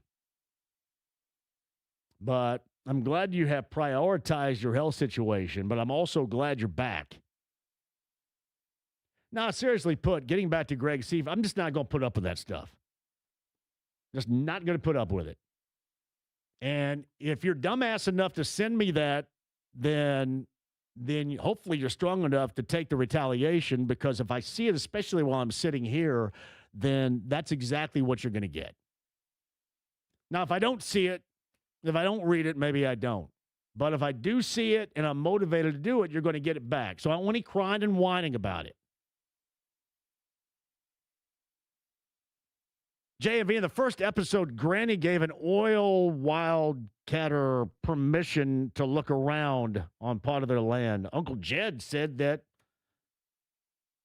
he wanted to do that. It's just a bunch of oil in the old swamp. Glad we figured that out. It was a rabbit. Thank you. JMV, you're going to see Cardi B on Saturday night. Is Cardi B in town on Saturday night? I got to do the JMV takeover, Jay Ryan, so it's probably not going to be me seeing Cardi B coming up on Saturday night. Yep, she's at Cambridge. I know they have a lot of shows coming in here, I think, prior to. Oh, by the way, have you guys seen, I know we don't have a Carb Day announcement. You guys are waiting on that. Have you seen the NCAA? You know, normally the NCAA has all these free shows they're doing at the American Legion Mall. 21 Pilots is one. And I will take a pat on the back because I think it was Nancy from Avon that asked me last week who I thought the shows were going to be. And one, I mentioned Zach Brown Band. And Zach Brown Band will be a part of that as well. Megan, is it Maroney or what? Who's that? That's somebody else is going to be here. There are others too, but those are the majors. 21 Pilots, Zach Brown Band, and did I get that right? Megan Maroney? I believe you got that right. This is the first I've ever heard of her. So is it up there on your screen right there? Is it Megan Maroney? Does it say that? It is Megan Maroney. Because I think she's also going to be here in late May back in Indy. That part is true. But that is going to be at least the headlining part of the lineup for Final Four weekend. Yeah, it should be a good time, to say the least. All right, 239-1070 is the number. We gave away Sting tickets. I have Clapton tickets for Cincinnati for you before the end of the show, and some college basketball tournament-style updates last check. Meantime, Mike's in Brooklyn at 239-1070 with the Daniel Jones news moving forward. The missing out on Trey Hendrickson. How are we feeling about all this, Mike? JMV, what's up, man? Take it easy. Everything I've got to listen, man. If I see that stuff and it pisses me off, there's going to be some retaliatory action taking place. That's what happened. Hey, listen, I think I know we think alike, but I think you've done a perfect job of through this whole thing of outlining it. I'm with you on everything, pretty much. You know, I give them credit for what their vision was. They knew what they were doing. Ballard, they read this whole thing, even though from the outside we were looking at it like, whoa, what's going on? But credit to them. Give them all the kudos. You know, it's a good deal for both sides. You know, Daniel Jones for the Colts organization, you know, he's got to get healthy. He's got to stay healthy, and he's got to go out there and perform. And then everything will take care of itself. So as far as Chris, you always crack me up with that Ballard, the smartest guy in the room, but it's the truth. I mean, that's the way he comes off, you know. So, and you could, I think you can equate that to a lot of the reason why things haven't worked out. He's been so hardcore in believing things of his idea that haven't worked, and he's stuck to it for so long. You go down that path, and it hasn't worked. And you know, you may double back in areas and try to do something different, but you know, it hasn't worked, and we'll see if it does coming up next year, because that's going to be the final opportunity. Because really now, Mike, this thing, I think this year is going to save them from themselves. This makes the decision for them for the future next year. I agree. That's the way it is. And you know, Ballard is taking some shots at the fans and everything. And I'm gonna speak for most Colts fans, I think. is like, we want you to be the smartest person in the room. Yeah. I want you to be the Albert Einstein of football GMs. I think we all do, because that means the Colts are having success. So, and as far as the Trey Hendrickson deal is, I'm with you, and in all fairness, we may be proven wrong, but when you look at it from commodities, 32 years old, you're talking on 120 million over 4 years, 60 million guaranteed. I mean, he's a great player, but you have to look at it. 31, 32 years old, could he have you probably, now that the Colts didn't sign him, he probably will have 20 sacks a year.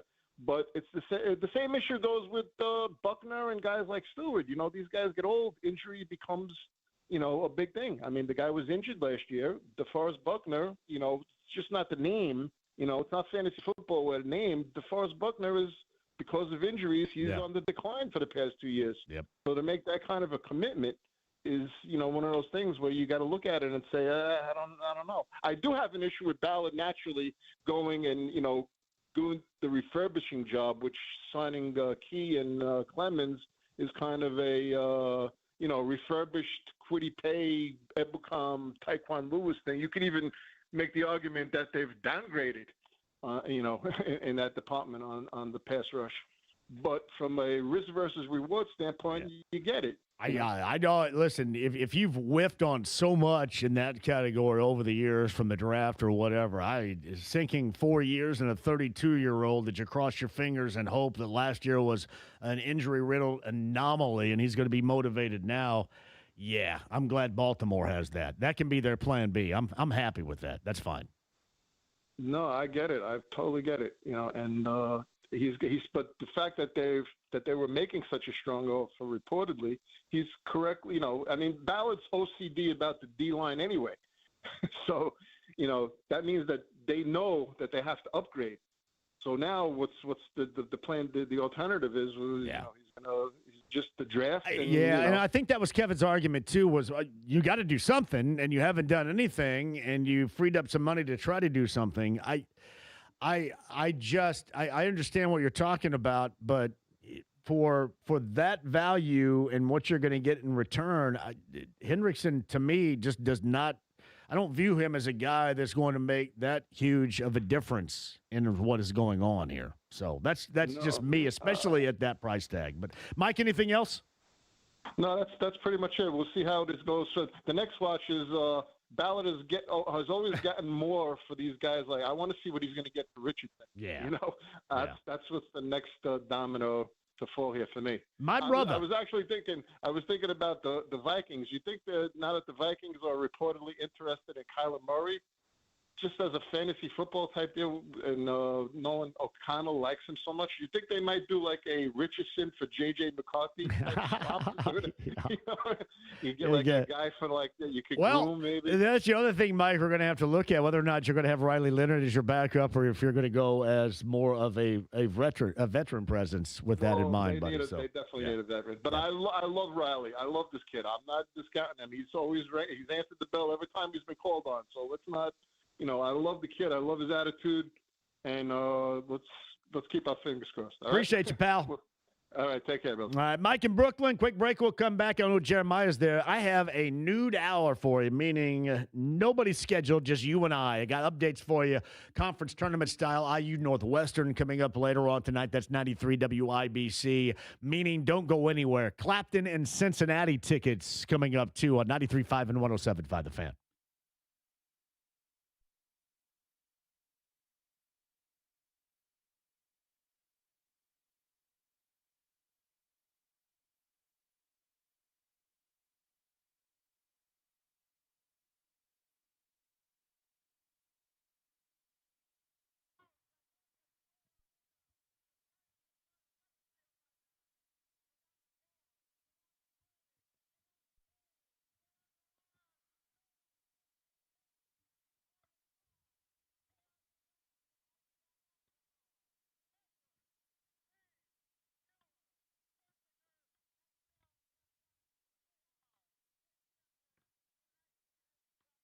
Jim Bruner right there, WBAT in Marion, the legendary Purple Rain.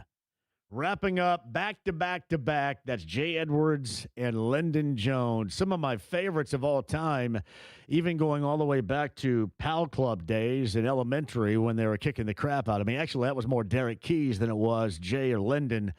But man, what an era of high school basketball that was. Indeed, 1987 state championship, Marion 69, Richmond 56. That's just a part of what you could see. You go all the way back to last weekend of the sectional finals around the state of Indiana. Incredible. It is regional weekend around the state. Make sure you're a part of it. IHSAA.org to get your tickets, to find the schedules, to locate the site of your choice. And you also could be a part of basketball history in the state of Indiana. IHSAA.org today.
The Ride with JMV. I got nowhere else to go. 93.5 and 107.5. The Fan. Hey, welcome back to the show. We got Clapton and Cincinnati tickets for you a little bit later on. You guys are educating me on Megan Maroney. Zach Brown Band, 21 Pilots. That is a part. I'm assuming there's going to be more. I remember Final Fours of the past. I remember once upon a time. Remember the former Jackson Street area down there? Yeah, I think it's a parking lot now, but back then it was a party area. And I've said this may have been around 06, 07 maybe. Maybe it was 07. When was that time? When was the last time? I think Florida won here. Did they not? It was when the tornadoes, and by the way, thinking about Northwest Indiana with the tornadoes and all that weather went through last night, certainly. But it's when the tornadoes hit downtown over Final Four weekend. And we were at the other station doing a live show. I've said this before, inside a tent on Jackson Street. And it was a hell of a time. It was me, and it was Buck Cherry and Everclear.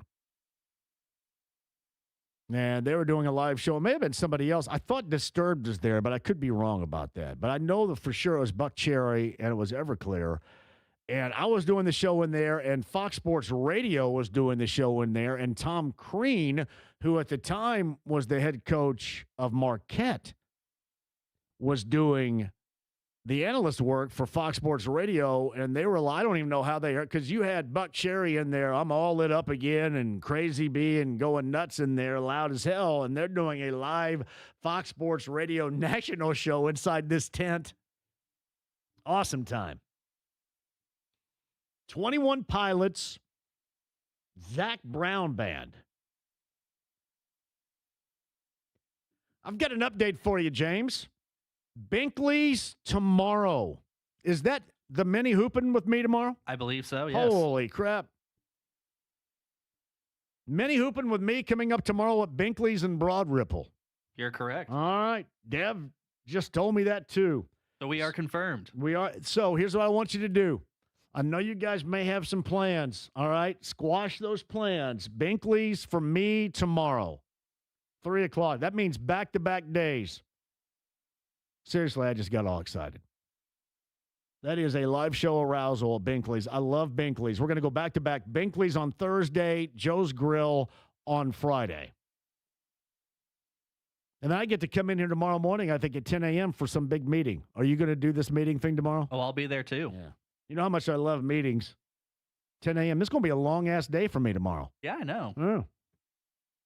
Binkley's and Broad Ripple tomorrow. RSVP 317-239-1070. There's a change of plans for you. Significant other, family members. Hey, we got to change of plans. JMV's at Binkley's. Got a little mini hooping going on. I can shoot the hell out of that too, by the way.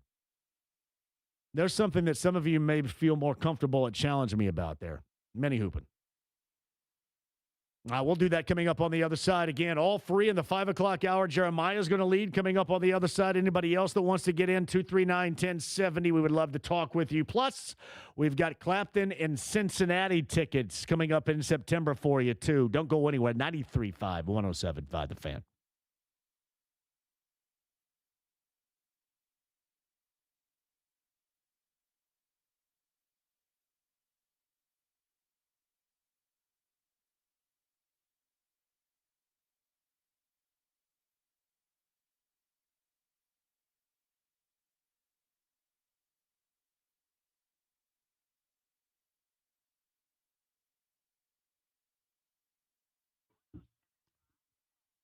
Car buying experience, absolute best. I'm going to save you time.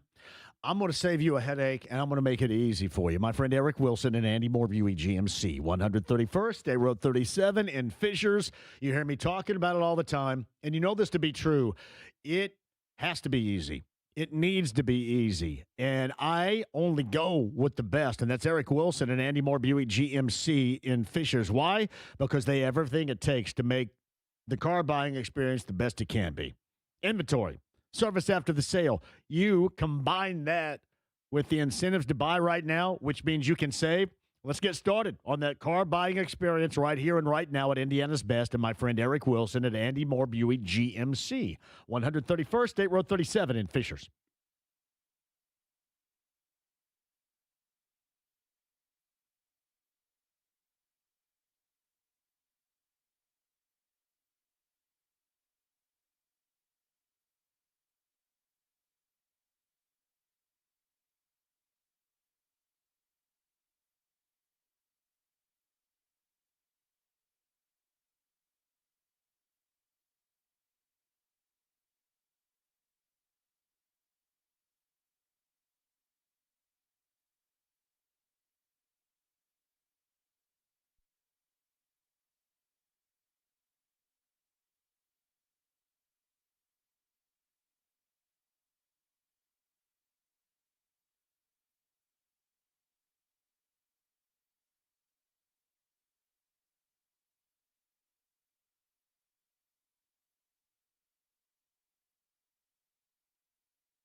The Ride with JMV. If peeing your pants is cool, consider me Miles Davis. 93.5 and 107.5. The Fan.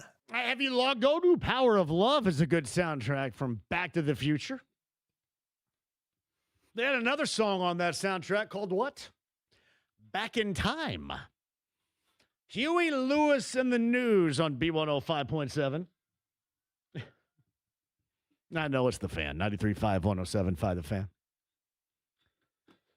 We're doing a lot of soundtracks coming up on Saturday night, too. I'm going to be with the Fisher's Freight. I think 3:30 is when I'm going to be up there coming up on Saturday. I'll look for you guys there.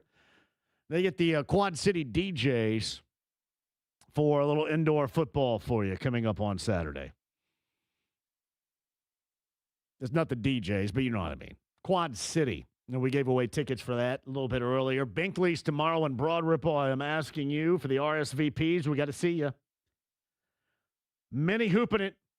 That is one thing. Tony D, the former producer of this show, Tony Donahue, is exceptional at mini hoop. And we'll probably see, I would guess we would see him tomorrow. He's actually earned trips with mini hoop. So Butler at one point in time was up 15. They take a 2-point halftime advantage over the Friars of Providence. That is very Butler. Michael Ajayi, 16 points and 8 rebounds at the break. 42-40 Dogs. Game on Fuego. Second half upcoming. Meantime, Northwestern IU, 6:30 is that tip time. 5:30 coverage over on 93 WIBC with Don. Last check, Lenardi has them as one of the, does he have them as one of the last in with his bracketology? I believe that's what I saw, unless things have changed from this morning when I looked at it until now, which they probably have with Lenardi. Yeah, his last bracketology has IU as the last team in. The last of the last right there. Northwest, it is time to beat Northwestern. Holy crap in basketball. What are we even talking about here? Daniel Jones.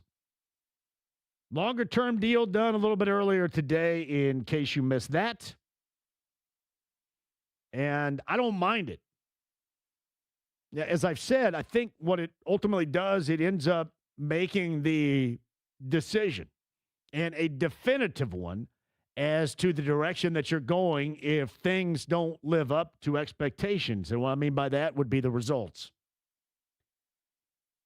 Daniel Jones, 2 years, $88 million. I know it's been, listen, you think about upwards of $50 million in 1 year for a guy that's injured, that has an Achilles injury, and you cross your fingers and you're hoping he is back on time and can play. I know that makes us all sound crazy. I do. And there's no way in the world I feel comfortable, right, saying, oh, yeah, well, I think this is a hell of a plan. But this is why I do. Because this was the path they decided on, and they started down this particular route going all the way back to the NFL trade deadline. The Sauce Gardner trade, let's face it, dictated terms on where we are right now. No first-round selections, bringing everybody back, and hoping, as I mentioned, crossing your fingers and hoping that what we witnessed in the early portions of the season prior to the injury to Daniel Jones is real. And they sold you on that with Daniel Jones. They've sold you on that, in this case, with Alec Pierce. And you look at the offense, and listen, we all remember how everybody was excited for what the 8-2 start. Everybody's excited. But the results, again, ended in similar fashion.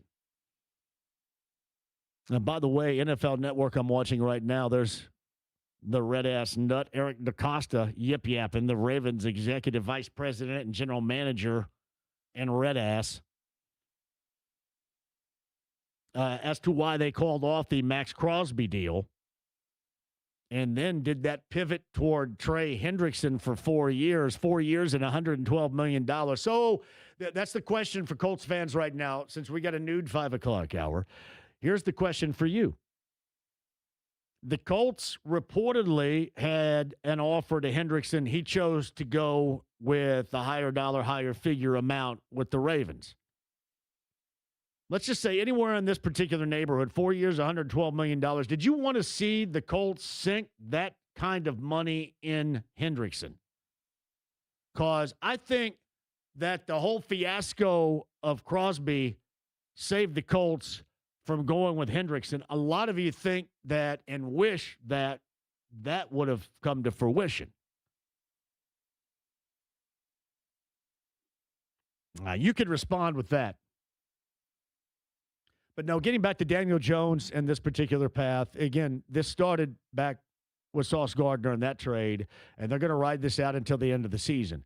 But make no mistake about it, if you don't see results, if you don't see the playoffs, if you don't have a feel-good story about all this, the 2-year deal with Daniel Jones, you can hit the ejector button, as you should have years ago, but you haven't.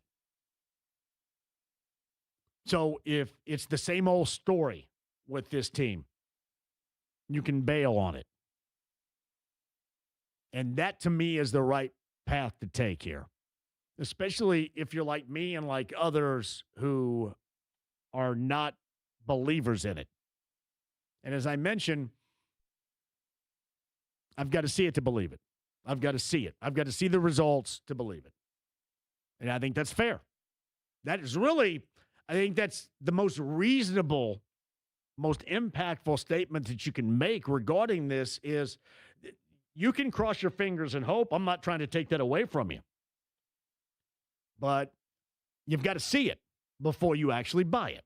And even in a season where it started out great and you were really excited, we know the end result. It's the entirety of the season.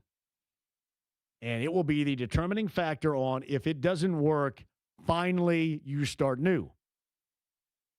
And if it does, we'll see the level of excitement. And again, a lot of things have to work out for Daniel Jones, too. You have to be able to come back. You have to be able to perform at that high level that you were before your injury. And this has not been a history for him at that particular level with the Giants. He's often injured with the Giants. You know, his seasons are compromised because of injury. You got to be able to sidestep that. There's a lot of hope in crossing the fingers, which would lead you to not believe it. But again, this is the path that they have chosen. If you don't get those desired results, this is not a difficult decision anymore. This is not something you haggle over. This is not something you lose sleep at night about. This is something, if you're Carly Ursay Gordon, you simply move on from and start all over. That's what this means to me. Michael Clemens, 3 years, $17.5 million. Also a signing earlier today. The former Jets defensive lineman, 8.5 sacks, 13 tackles for loss, 2 forced fumbles during his time in New York. There you're updated. College basketball updates and more coming up. 239-1070 is that number I mentioned. We got time for you in the 5 o'clock hour. We got Clapton tickets in Cincinnati also before the end of the show. Jeremiah's up here in the 5 o'clock hour joining us. Hello, Jeremiah. JMV, thanks for taking my call. Hey, are we going to see you out at Binkley's tomorrow? We change your plans? My brother, not going to make it to Binkley's. Actually, am I caller 9 for Quad City DJ tickets? Yes, you are. Come on, ride the train. Right. No, Binkley's, I'm out tomorrow, but Melissa and I are going to be downtown all day Friday because St. Patty's Day parade is Friday. Oh, is it this Friday? We take it off. It is this Friday, my brother. I have not heard, and I've been an advocate of getting out and doing, obviously a lot. There's nothing that speaks to Central Indiana on St. Patrick's Day like our asses out together doing a live show, but I have not heard as to whether or not that's going to take place, and I'm concerned about it. I'm sitting here concerned. That is concerning because actually St. Patty's Day is Tuesday, so we got to hustle up, don't we? Yeah, I mean it's right around the corner.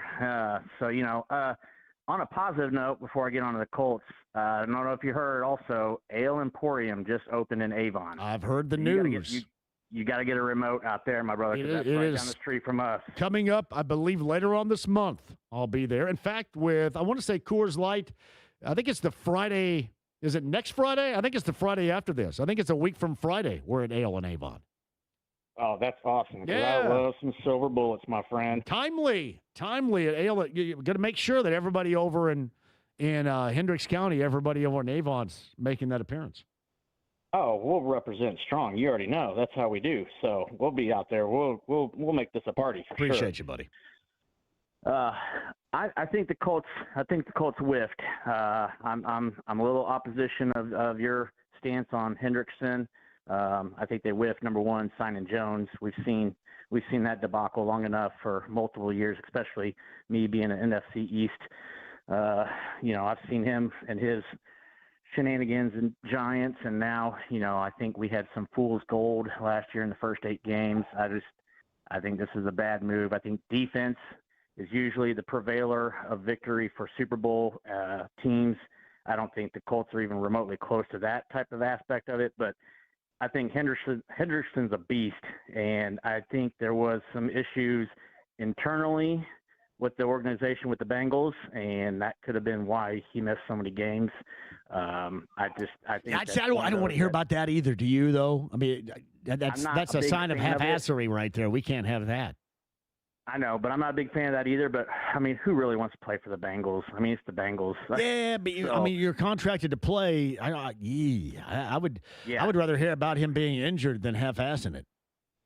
Right, and I get that. I understand that, but I think that's one of those that we've seen the outcomes of Ballard's draft in regards to pass rush and defensive end, and that's nothing that we're going to be looking forward to. And I think if you had at least someone, regardless if he's 32 or not, you got someone coming in the organization, and heck, at this point, I wouldn't be mind seeing Max Crosby. I don't know what the extenuation circumstances are with his knee, but bring him in, see what he is. I mean, well, you'd have to trade for him. I think therein lies the issue. And you saw what the cost was for the Ravens, and Hendrickson can be signed for cash, and I think that's what everybody's talking about in terms of the difference there. Yeah. Right, and I get that. So that's one thing that's looking at the down this proverbial tunnel. The light at the end of this tunnel for the Colts is not an opening. I think it's a freight train because we're going to see 2 years of mediocrity again.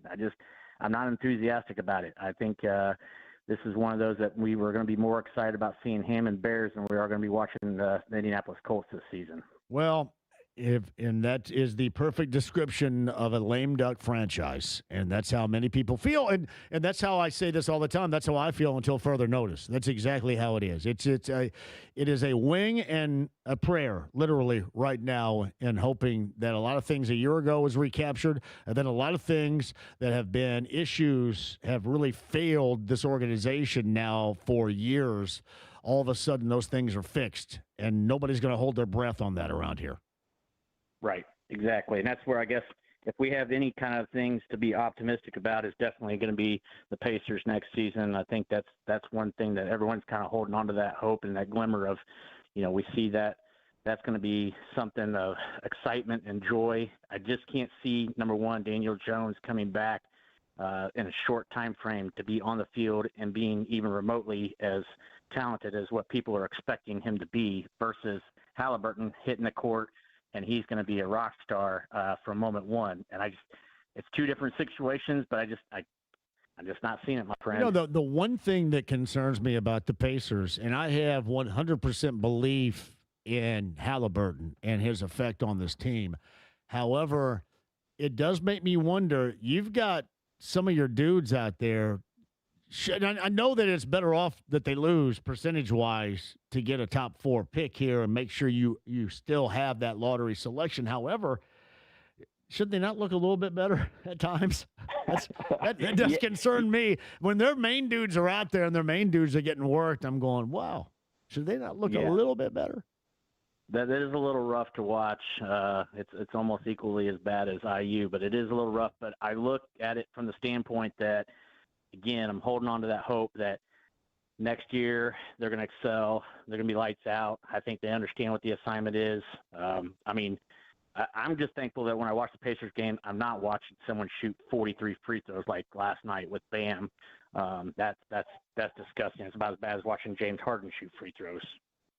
Yeah, no doubt. Yeah, well, at any rate, I think most people would agree with you on your assessment regarding the Colts right now. It is a wait and see, and it's almost like it's going to be like an instant gratification, but at the same time, you're wishing that they'd be on the road to what is something new, fresh, and a recovery period. But yeah, that choice was made when they made that deal for Sauce Gardner. So you're just kind of soaking in what you created, and hook or crook, you got to move forward with it, and that's what they're doing. And they just a lot of people like us are non-believers in it. I think that's for sure. Yeah, no, we'll see, and I think ticket sales will be definitely a telltale sign of that as well. See what the fans actually come out and say on that note too. All right, so. rally the troops here. All right, I know tomorrow at Binkley's and Broad Ripple, Joe's Grill coming up on Friday, and as I mentioned, a week from Friday, Ale Emporium in Avon. Make sure Hendricks County gets out there and represents. All right. Oh, I'm gonna throw that out there, and I'm gonna let everyone show up. It'll be one heck of a show, my friend. You got that, pal. I appreciate you. Tell the lovely I said hello. Definitely appreciate it, my brother. You got it. Yeah, tomorrow Binkley's mini hooping.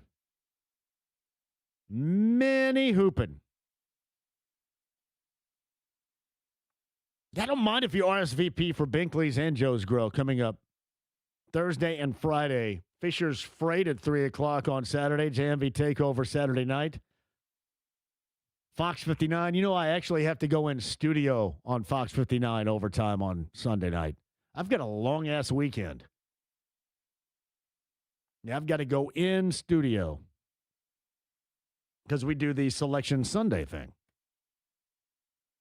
AAA Membership Lounge via YouTube Live. Have you become a AAA member yet? Here's part of the issue, is that the canyons that are out there on the road, and I do kind of laugh. Can you imagine paying a toll, that we're going to have to pay a toll on I-70, the crappiest road of all time?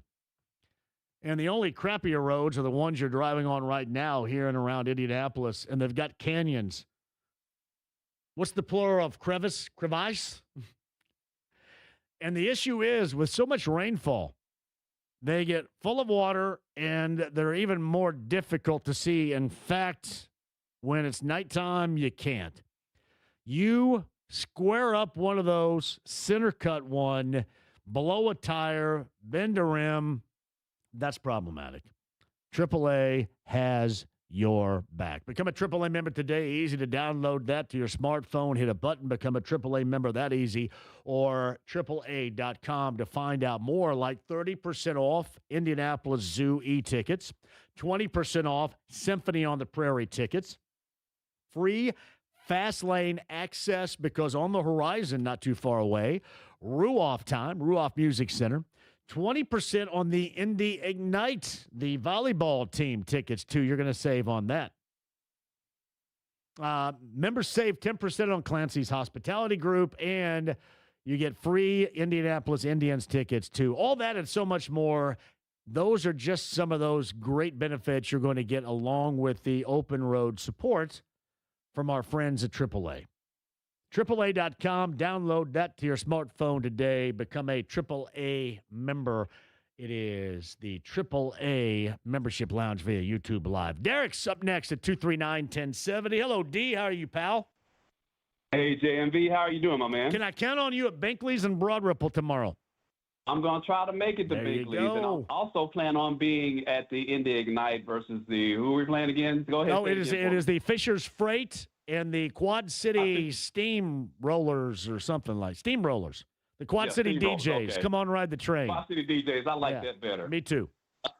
Well, hey, I'm not mad at the Daniel Jones contract, the money-wise. I mean, I kind of figured out that's what he was going to get.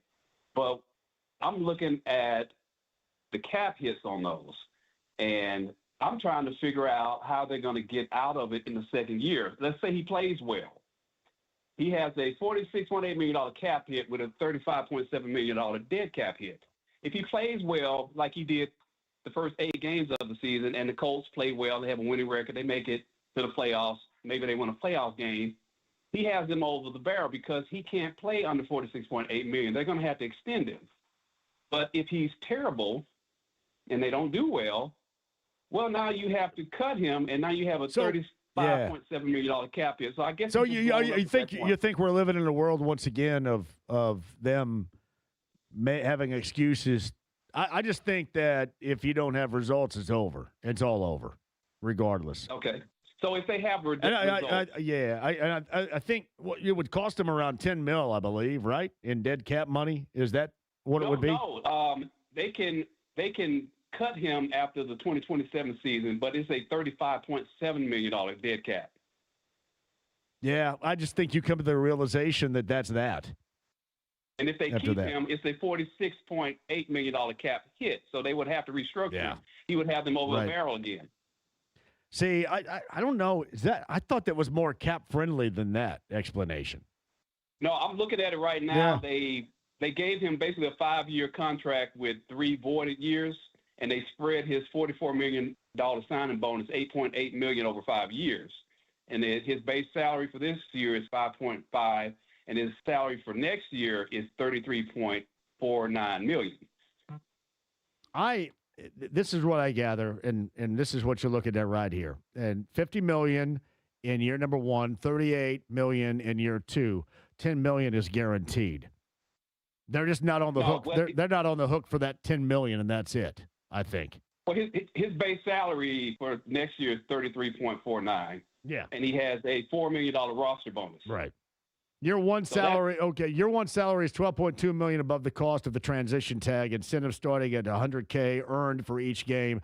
These are $44 million a year, the 16th highest paid quarterback of the NFL. I just see the guaranteed money as the hang up would be with dead cap space in year 2. Yeah. That's not true? Yeah.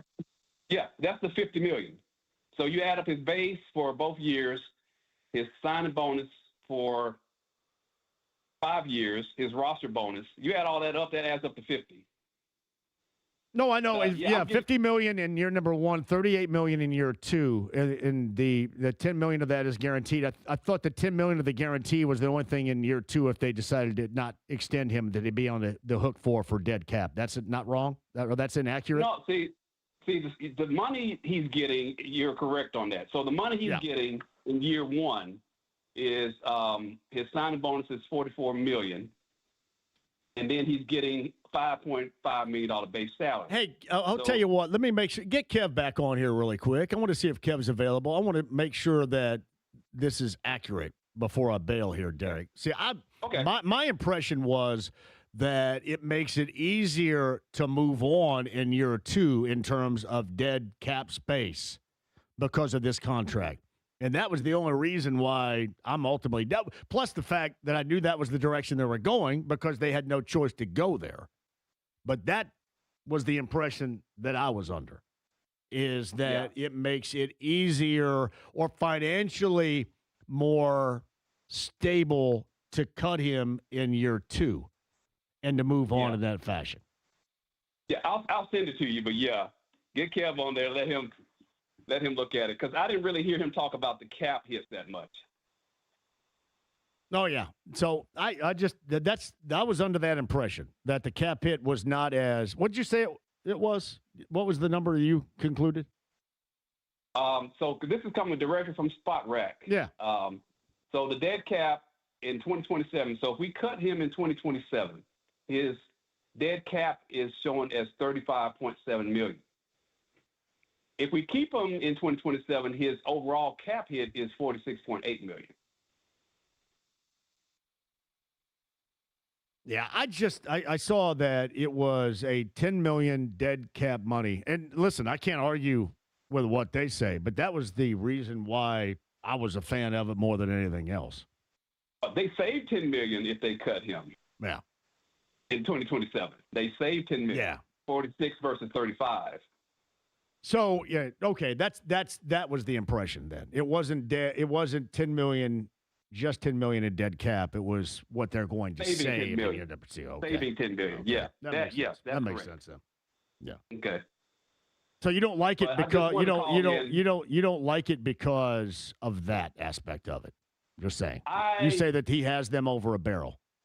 Well, if he wins, if he plays like the 8-0 Daniel Jones and the team does well, they make it to the playoffs, they have a playoff win, they're not going to let him play under a $46.8 million cap. They're going to have to extend him.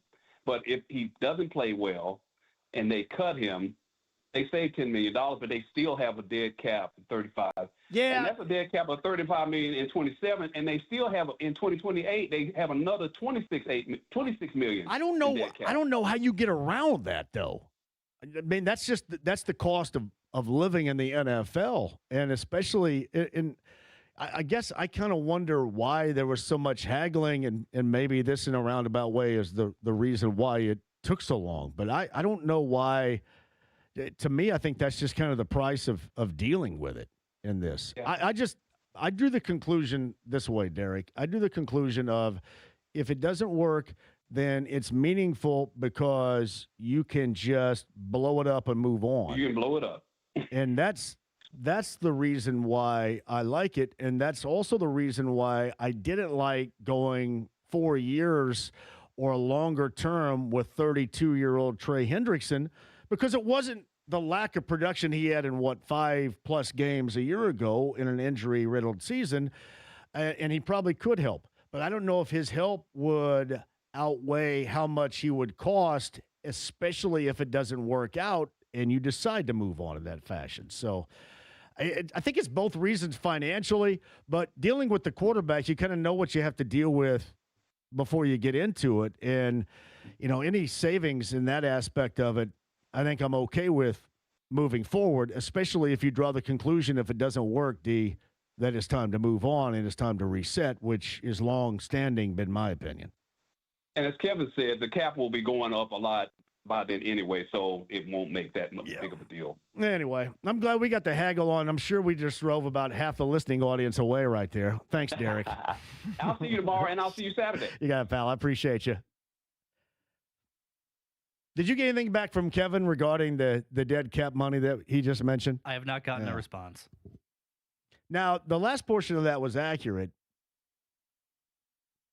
That's exactly the reason why I wasn't all in on Trey Hendrickson. I'll tell you what, let me take a break. We'll come back with that coming up on the other side, too. If you want to dive into it at 239-1070, you can. I also have tickets to see Clapton in Cincinnati for you. Binkley's tomorrow. Many hoops is going on. I just kind of view this quarterback situation with Daniel Jones as a have to, considering the circumstances, and more cap-friendly than it could have been. And certainly in terms of Trey Hendrickson, I didn't want any addition to something that likely, to me, wasn't going to be dramatically better than what you had, but certainly was going to cost you more. Plus, he's 32. All right, quick break. We'll come back with that and more on the other side. 239-1070 if you guys want to jump on board for the debate. The latest on Butler in half number 2 with Providence in the Big East Conference Tournament. IU and Northwestern coming up here as well. That and more. 239-1070. Back with you next.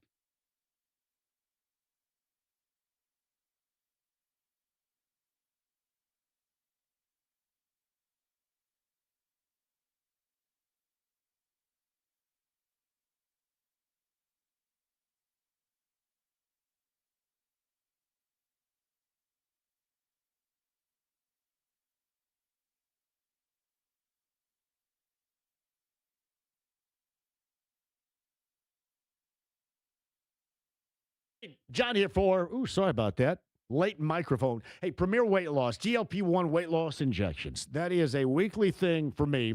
But if you also decide to go down this path and you work out, you can see results that are expedited. That's Thomas and Lauren and Sam, the great folks that keep track of every single moment that you're at Premier Weight Loss, helping you reach your goals. You set the goals, you reach your goals at Premier Weight Loss, but they also offer a lot more. The electronic toning device that they have, that works for you too. I'm doing it right now. Absolutely works, showing results. Botox, skin tightening, if that's for you, Premier Weight Loss is your destination. The 2 locations, give them a call. Get on their schedule today. 317-643-4444. That's PWLindy.com. And now is the time. If you're thinking about losing the weight, you've kind of thought about it. Let's just say I've used the word haggled a lot recently. If you've haggled with yourself about getting started on your very own weight loss journey, I'm telling you, by the time we hit the summer, you could be complete or all new and complete thanks to Premier Weight Loss. 317-643-4444. Tell them I sent you. That's PWLindy.com.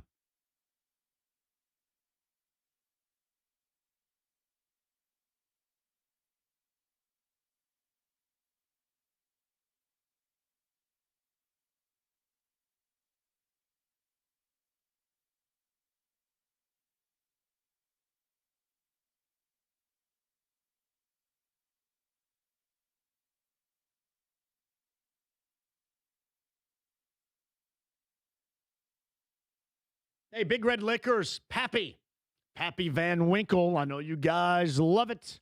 Pappy Van Winkle, and at the end of March, one of the 100-plus locations of Big Red Liquors, and you can sign up every day. You got to be 21, but you can earn the right to buy a bottle of Pappy Van Winkle. That's what you get at Big Red Liquors. Month of March right now. Stop by any of the 100-plus locations, and you can sign up once daily at a different location. Got to be 21 again, but you could earn the opportunity to buy a bottle of Pappy Van Winkle at Big Red Liquors. Also know this to be true. Powers the JMV Takeover every Saturday night. It is your party headquarters. No matter what you're doing, if you're thinking about maybe a significant bottle of whiskey, maybe a vodka, maybe a tequila. How about this? The beers for you, too. Bud Light, Michelob Ultra, all at great savings right now. Coors Light at great savings. Modelo and the fantastic low-calorie beer, Modelo Oro, all in savings right now. And all you can find at Big Red Liquors, 100-plus locations of the state of Indiana. There's one near you. You can find that online along with the Red Hot deals, the Speakeasy deals, and get yourself signed up to possibly be in the running to buy that bottle of Pappy. To find out more, online, BigRedLiquors.com.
The Ride with JMV. Are you kidding? You think I'd join this crummy snobatorium? But this whole place sucks.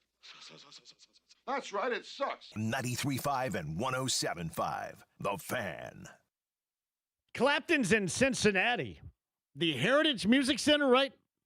Coming up in September. Number 30 on the text line, 317-239-1070. This is going to be outstanding. Eric Clapton in Cincinnati, Ohio. Number 30, text line 317-239-1070. James. It's actually the Heritage Bank Center. The Heritage Bank Center. That was close. The Heritage Music Center. You got 2 out of the 3 words. 317-239-1070. Number 30 on the text line is going to go. Latest from Madison Square Garden. So Butler, once upon a time, and this has really been a trait that is not endearing from the Butler Bulldogs this season.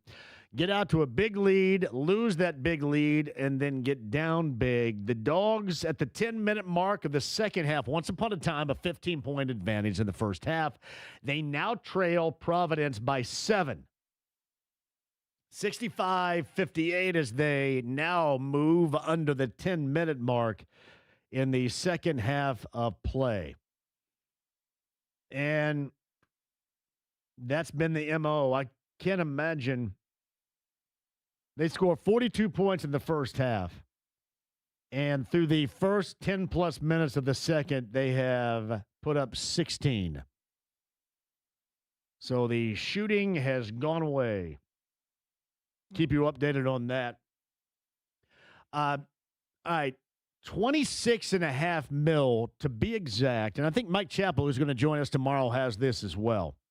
So based on the 2026 contract reports, the Colts cut Daniel Jones after his first season. The team would likely face, I think Derek said $35 million dead cap space. It was somewhere around there. So this has likely to face a significant dead cap hit projected to be around $26.5 million. So not 35. This has $26.5 million. And this is according to Mike Chappell on X and Over the Cap. To continue, the deal is structured as a 2-year, $88 million contract with $60 million guaranteed and 3 void years, allowing the Colts to walk away after 2027. So that's what I was talking about in terms of, and listen, I understand if you don't like it, you're not going to like it. And I'm not thrilled with the path they're taking here too, but I've been under the estimation that this was going to be it going all the way back to the trade deadline. I don't know what else to ask for. And the only thing you have to go on would be the results of the first 10 weeks of the last season. That's what the hope is here. But the point I was trying to make through all that is, to me, if this doesn't work, regardless of the circumstances, you're still able to move away. And you're able to break it off in a fashion that you've been unwilling to do in the past. It would be a foregone conclusion with ownership that it's time to move on. And for those of us that have thought that it's been time long ago, that's it. Did you guys happen to see that Eric DeCosta said the plan was to add both Trey Hendrickson and Max Crosby all along? And I'm glad that Trey Hendrickson didn't end up here. But DeCosta said earlier today that you know all about the FUBAR and what took place regarding Max Crosby yesterday and the reversal, and Crosby going back to the Raiders and the 2 first-rounders going back to the Ravens. DeCosta says today that the plan was to add both Hendrickson and Crosby in the offseason this year. So they bail on Crosby, and then they sign Trey Hendrickson to, 4 years and upwards of $112 million. And I didn't want that. A lot of you disagree with that assessment. Understandable. All right, 239-1070 is that number. I think I see him all the time on X. Is it Esteban who's joining the show right now? Esteban, how are you? Yeah, that's me. That's right. How are you, sir? Great. Go ahead, brother. All right, yeah, so last time I called in, JMV, talked about letting this thing scab over. Yes. And potentially, before you bring in, no regime, I'm going to use a nice word, I am fascinated by these decisions because I'm not sure how you almost fire your regime and then let them go buck wild with deals like these. They're kind of, not only are they hard to justify, you had Daniel Jones on a transition tag. Who's outbidding you for him? Who's the competition for him? No, I agree, yeah. you just mentioned, rightfully so, the dead cap money. So you potentially can have a situation where you're going to saddle the next coach and the next GM with some dead cap money or QB they don't want, and you're gonna lock in Alec Pierce long term. Now, I know Colts fans love Alec Pierce. It's just when we go off what the history has been, right? We're validating Chris Ballard to make these decisions. It's fascinating to me. I will tell you. I will tell you this, and you can continue, Esteban. I don't think that it was close to letting these guys go. I think the moment they made that deal for Sauce Gardner was the moment when everybody was coming back, regardless. And this is the product of that. I think you're spot on. I think it was kind of the stamp. We're in this for whatever the long term may be. Long term for this machine maybe 2 years, but yeah, when these things got greenlit, I think they wanted to see it through. But to that, I say they don't hang up banners for what you did through Week 10. No, there's no doubt. So, I mean, we've yet to see it with Ballard. I mean, it's fascinating, right? Who would have thunk the Colts did what they would have did last year? But I don't see it. It's funny. It's funny too. I think that everybody, including all of us, I think we all kind of to fall victim to the first part of that season. Were you on board with Gardner or not back then? I love Gardner. I played corner at high school. I love Gardner. It's a little steep, but that's the price you pay for a guy like that. Yeah, and I think that deal at the time, and I'm right there with you included, I think it preyed on our senses of, oh, wow, it's finally turning around. And then the moment that Jones goes down, there it goes right down the tubes. And that's the problem. And I think that's what they're sending out message-wise to the fans, is that their belief is that's who they were in the first 10 weeks of the season. And I get it. It could be completely ill-advised. It was maybe more of a product of the scheduling. Maybe other defenses now will catch up with him. Maybe Jones is compromised and will never be the same. I mean, you're asking a lot here. He's got to stay healthy. He's got to stay efficient. And these are all things he had not done or has never done in his existence as quarterback in the NFL. You're asking a lot from a regime that has never worked at a high level to win, obviously a division title since 2014 or made the postseason. You're asking a lot. There is a lot of hope involved here. But I think the wheels were in motion for all this well before this offseason. He goes all the way back to the trade deadline where they knew that regardless of what took place, this was all coming back. Most of this, in this case, was all coming back. Yeah, what's rough about that is often in football, a predetermined read ends up in an interception. So.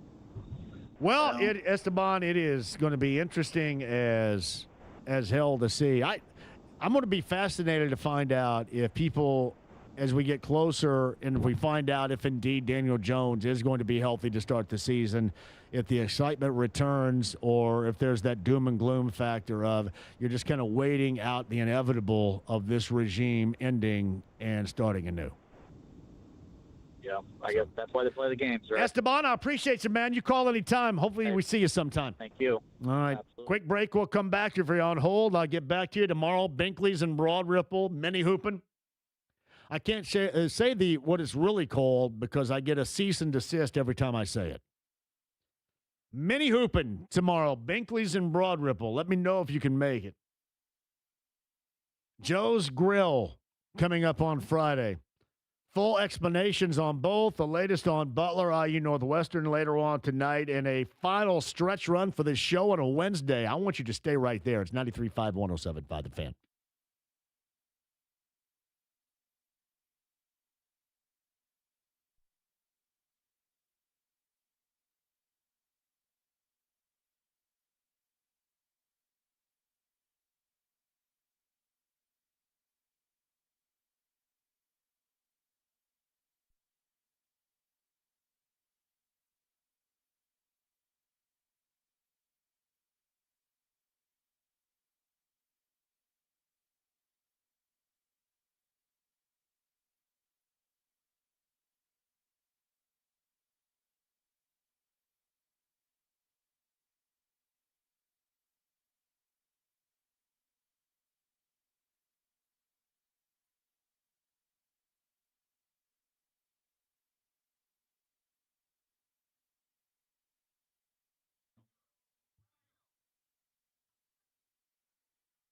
Real growing hair again, 317-522-2995. He will answer your call. It's Darren Andrews, and he'll set the pace for you. That real growing hair, if you're losing it right now, you want to do something about it, you want to change that up and get your real growing hair back, 317-522-2995. You can do that today.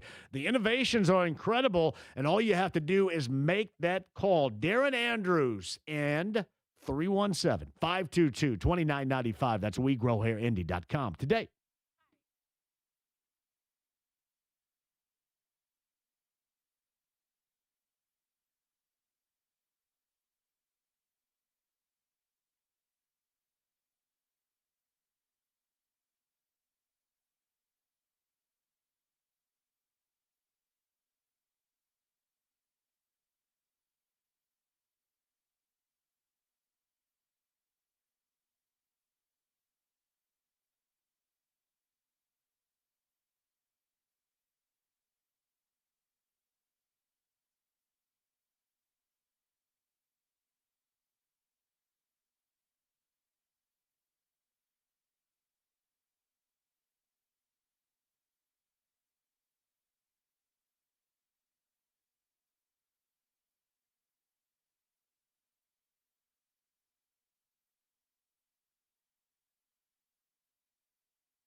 The Ride with JMV. Just when I think you couldn't possibly be any dumber, you go and do something like this.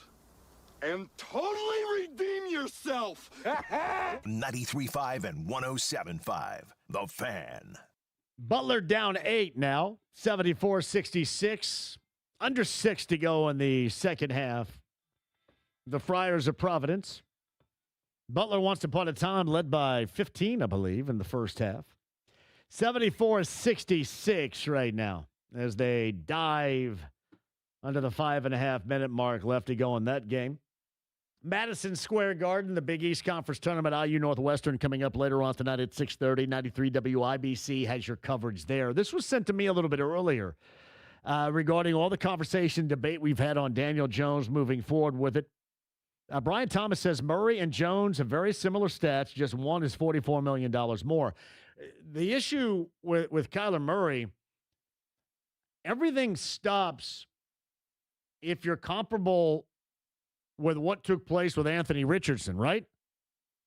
Anthony Richardson was suspended, was benched, was demoted because he wasn't leader enough, because he didn't work hard enough.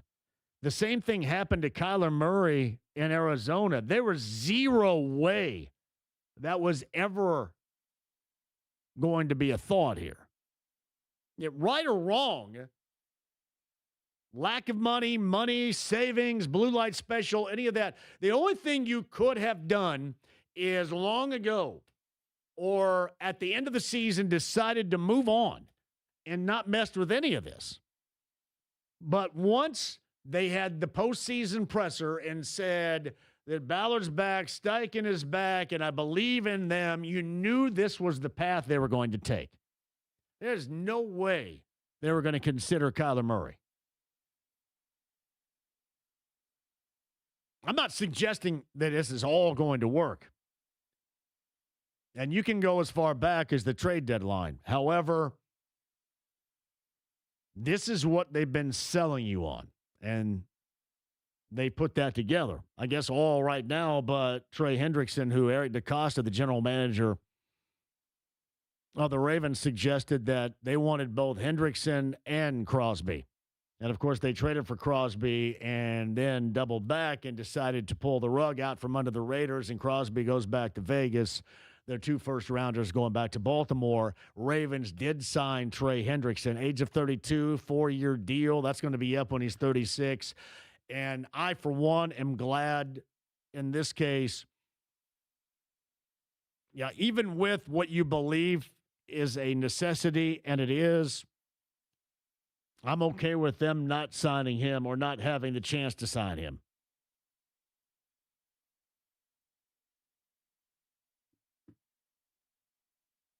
All right, 239-1070. Let's get to Paul up next. Hello, Paul. How are you?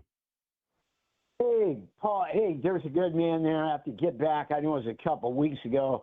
I was talking about putting a red hot chili pepper up some guy's you did. Whatever, for telling you were too skinny. Anyway, when I want to call on, I think the bad thing is I love Jensen Franklin. I don't think they should have got rid of him on the fact they need, for, like Jake was saying earlier, they need a pass rush, but they need to get more linebackers and safeties and stuff in there and to do what they're doing. And I can't believe on Anthony Richardson, they were going to, 2 weeks ago, they were going to let him go till like October and then see what's going on. But let's get back to the defense. I just think they need more linebackers and safeties and stuff in there. I mean, what do you think about that? I'm always up for more linebackers and safeties and stuff. There's no doubt about that. Always. Yeah. Yes. Well, I missed the, Clapton tickets. I'll try and catch it here. Buddy. Binkley's are out at. Come on. We'll talk more linebackers and safety and stuff tomorrow at Binkley's. You going to make it there, Paul? I'm trying to get there. You're out at, what's the place? Joe's Grill. Joe's Grill in Castleton on Friday. You can make that too. We have the same dialogue there as well. Great. Well, hey, man, you have a good one. You too, pal. I appreciate you, Paul. I love that. Linebacker safeties and stuff. I love Paul. Paul is all over the ice, and I have a great deal of appreciation for that. Jason's on line 4. Jason, jump on here quickly. How are you, bro? Hey, I'm doing well. How you doing? Great, pal. Go ahead. Hey, I love the show. First time I've ever called in. But well, it's great to hear. Glad to have you. I wanted to ask you, I'm not a football expert at all, but I was kind of wondering what your thoughts were. Is us getting this Daniel Jones so heavily paid, is there any chance at all that this was a flash in the pan like in basketball? Remember Lynn Sanity? The guy went on an unbelievable streak. You mean like that 10-game stretch before an injury for Daniel Jones being high level like that? High level like that. You think that's luck or good fortune? I think it's listen, that's incredibly reasonable. I think that there is more to suggest that he can maintain that pace than there is that we will relive that. That's fair enough to say. Yeah, I do. I mean, that's why I question it all right now. But they have gotten themselves into this, and they did that long ago. But yeah, I just like you would question whether or not he's ever going to be that again. Yes. Do you think with this injury as well? I mean, is this something that could really bite them in the butt, or do you think this is a Super Bowl contending quarterback? Hey, thank you, Jason, for the call. I think that if there's any history that goes along with our thought process right now, that we sit back and wait to be bitten on the butt. A butt bite is on the inbound. We just live with it to see if at some point the results change. Daniel Jones today, more of that conversation tomorrow. Binkley's, Anheuser-Busch, Mini Hoops, me and you, Binkley's Broad Ripple tomorrow. Let me know you're coming because a blast will ensue. IU Northwestern conversation, Purdue, maybe IU tomorrow as well. We shall see. Butler recap too. 93.5, 107.5 The Fan.